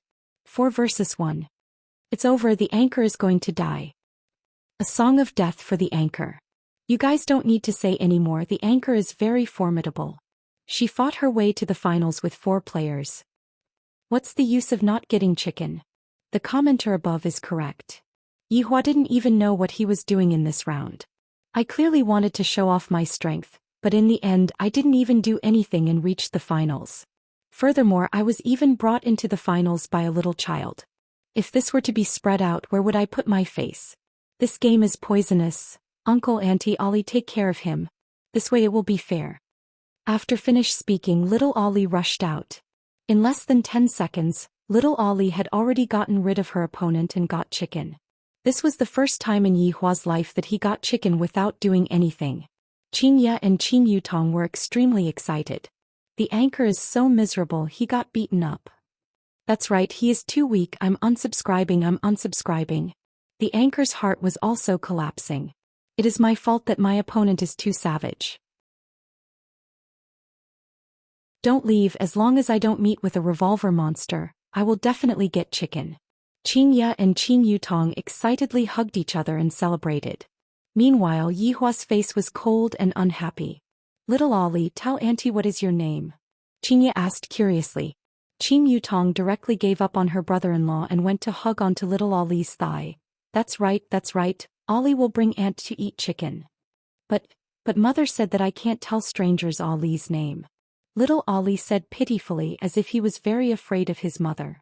Qin Yutong said tenderly, is Auntie a bad person? Of course I'm not a bad person. Then tell Auntie your name, little Ollie. After a moment of silence, Ollie's cute voice rang out. Uncle, Auntie, my name is Dong Huangli. Just as Ollie reported his name, a woman's voice came from the headset. Ollie, why are you playing games again? Have you finished your homework? When Yihua heard this voice, his brows slightly wrinkled. Little Ollie went offline. Xianxia and Qin Yutong were depressed and they were really worried for little Ollie. Her mother seemed to be very strict, and it could be seen from her tone just now. The takeout hasn't arrived yet? What's their phone number? I want to go and file a complaint. Yihua had a stomach full of anger but had no place to vent it. I actually got a chicken without doing anything. Seeing Yihua's angry look, Xianxia and Qin Yutong couldn't help but laugh. Xianxia consoled, Yihua, she is just a child, look at you, I'm sorry. I can't help but want to laugh again. Big sister, I beg of you, don't laugh anymore, my abs are about to come out. The 2 sisters took a look at each other, then once again burst out with laughter.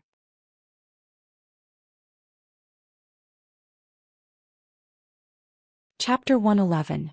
However, that little girl just now was indeed formidable, this point has to be confirmed. It's just that, these 2 silly women, are they that funny? I just don't want to cheat. When is my little nephew coming out? When the time comes he will bring mom and aunt to eat chicken. Qin Yutong rubbed onto her big sister's stomach and giggled. Xianxia revealed out a beautiful smile. It would be great if the little fellow was as obedient as that little girl just now. He wouldn't be like his father. What are you talking about? He should be like me. Yihua said gravely.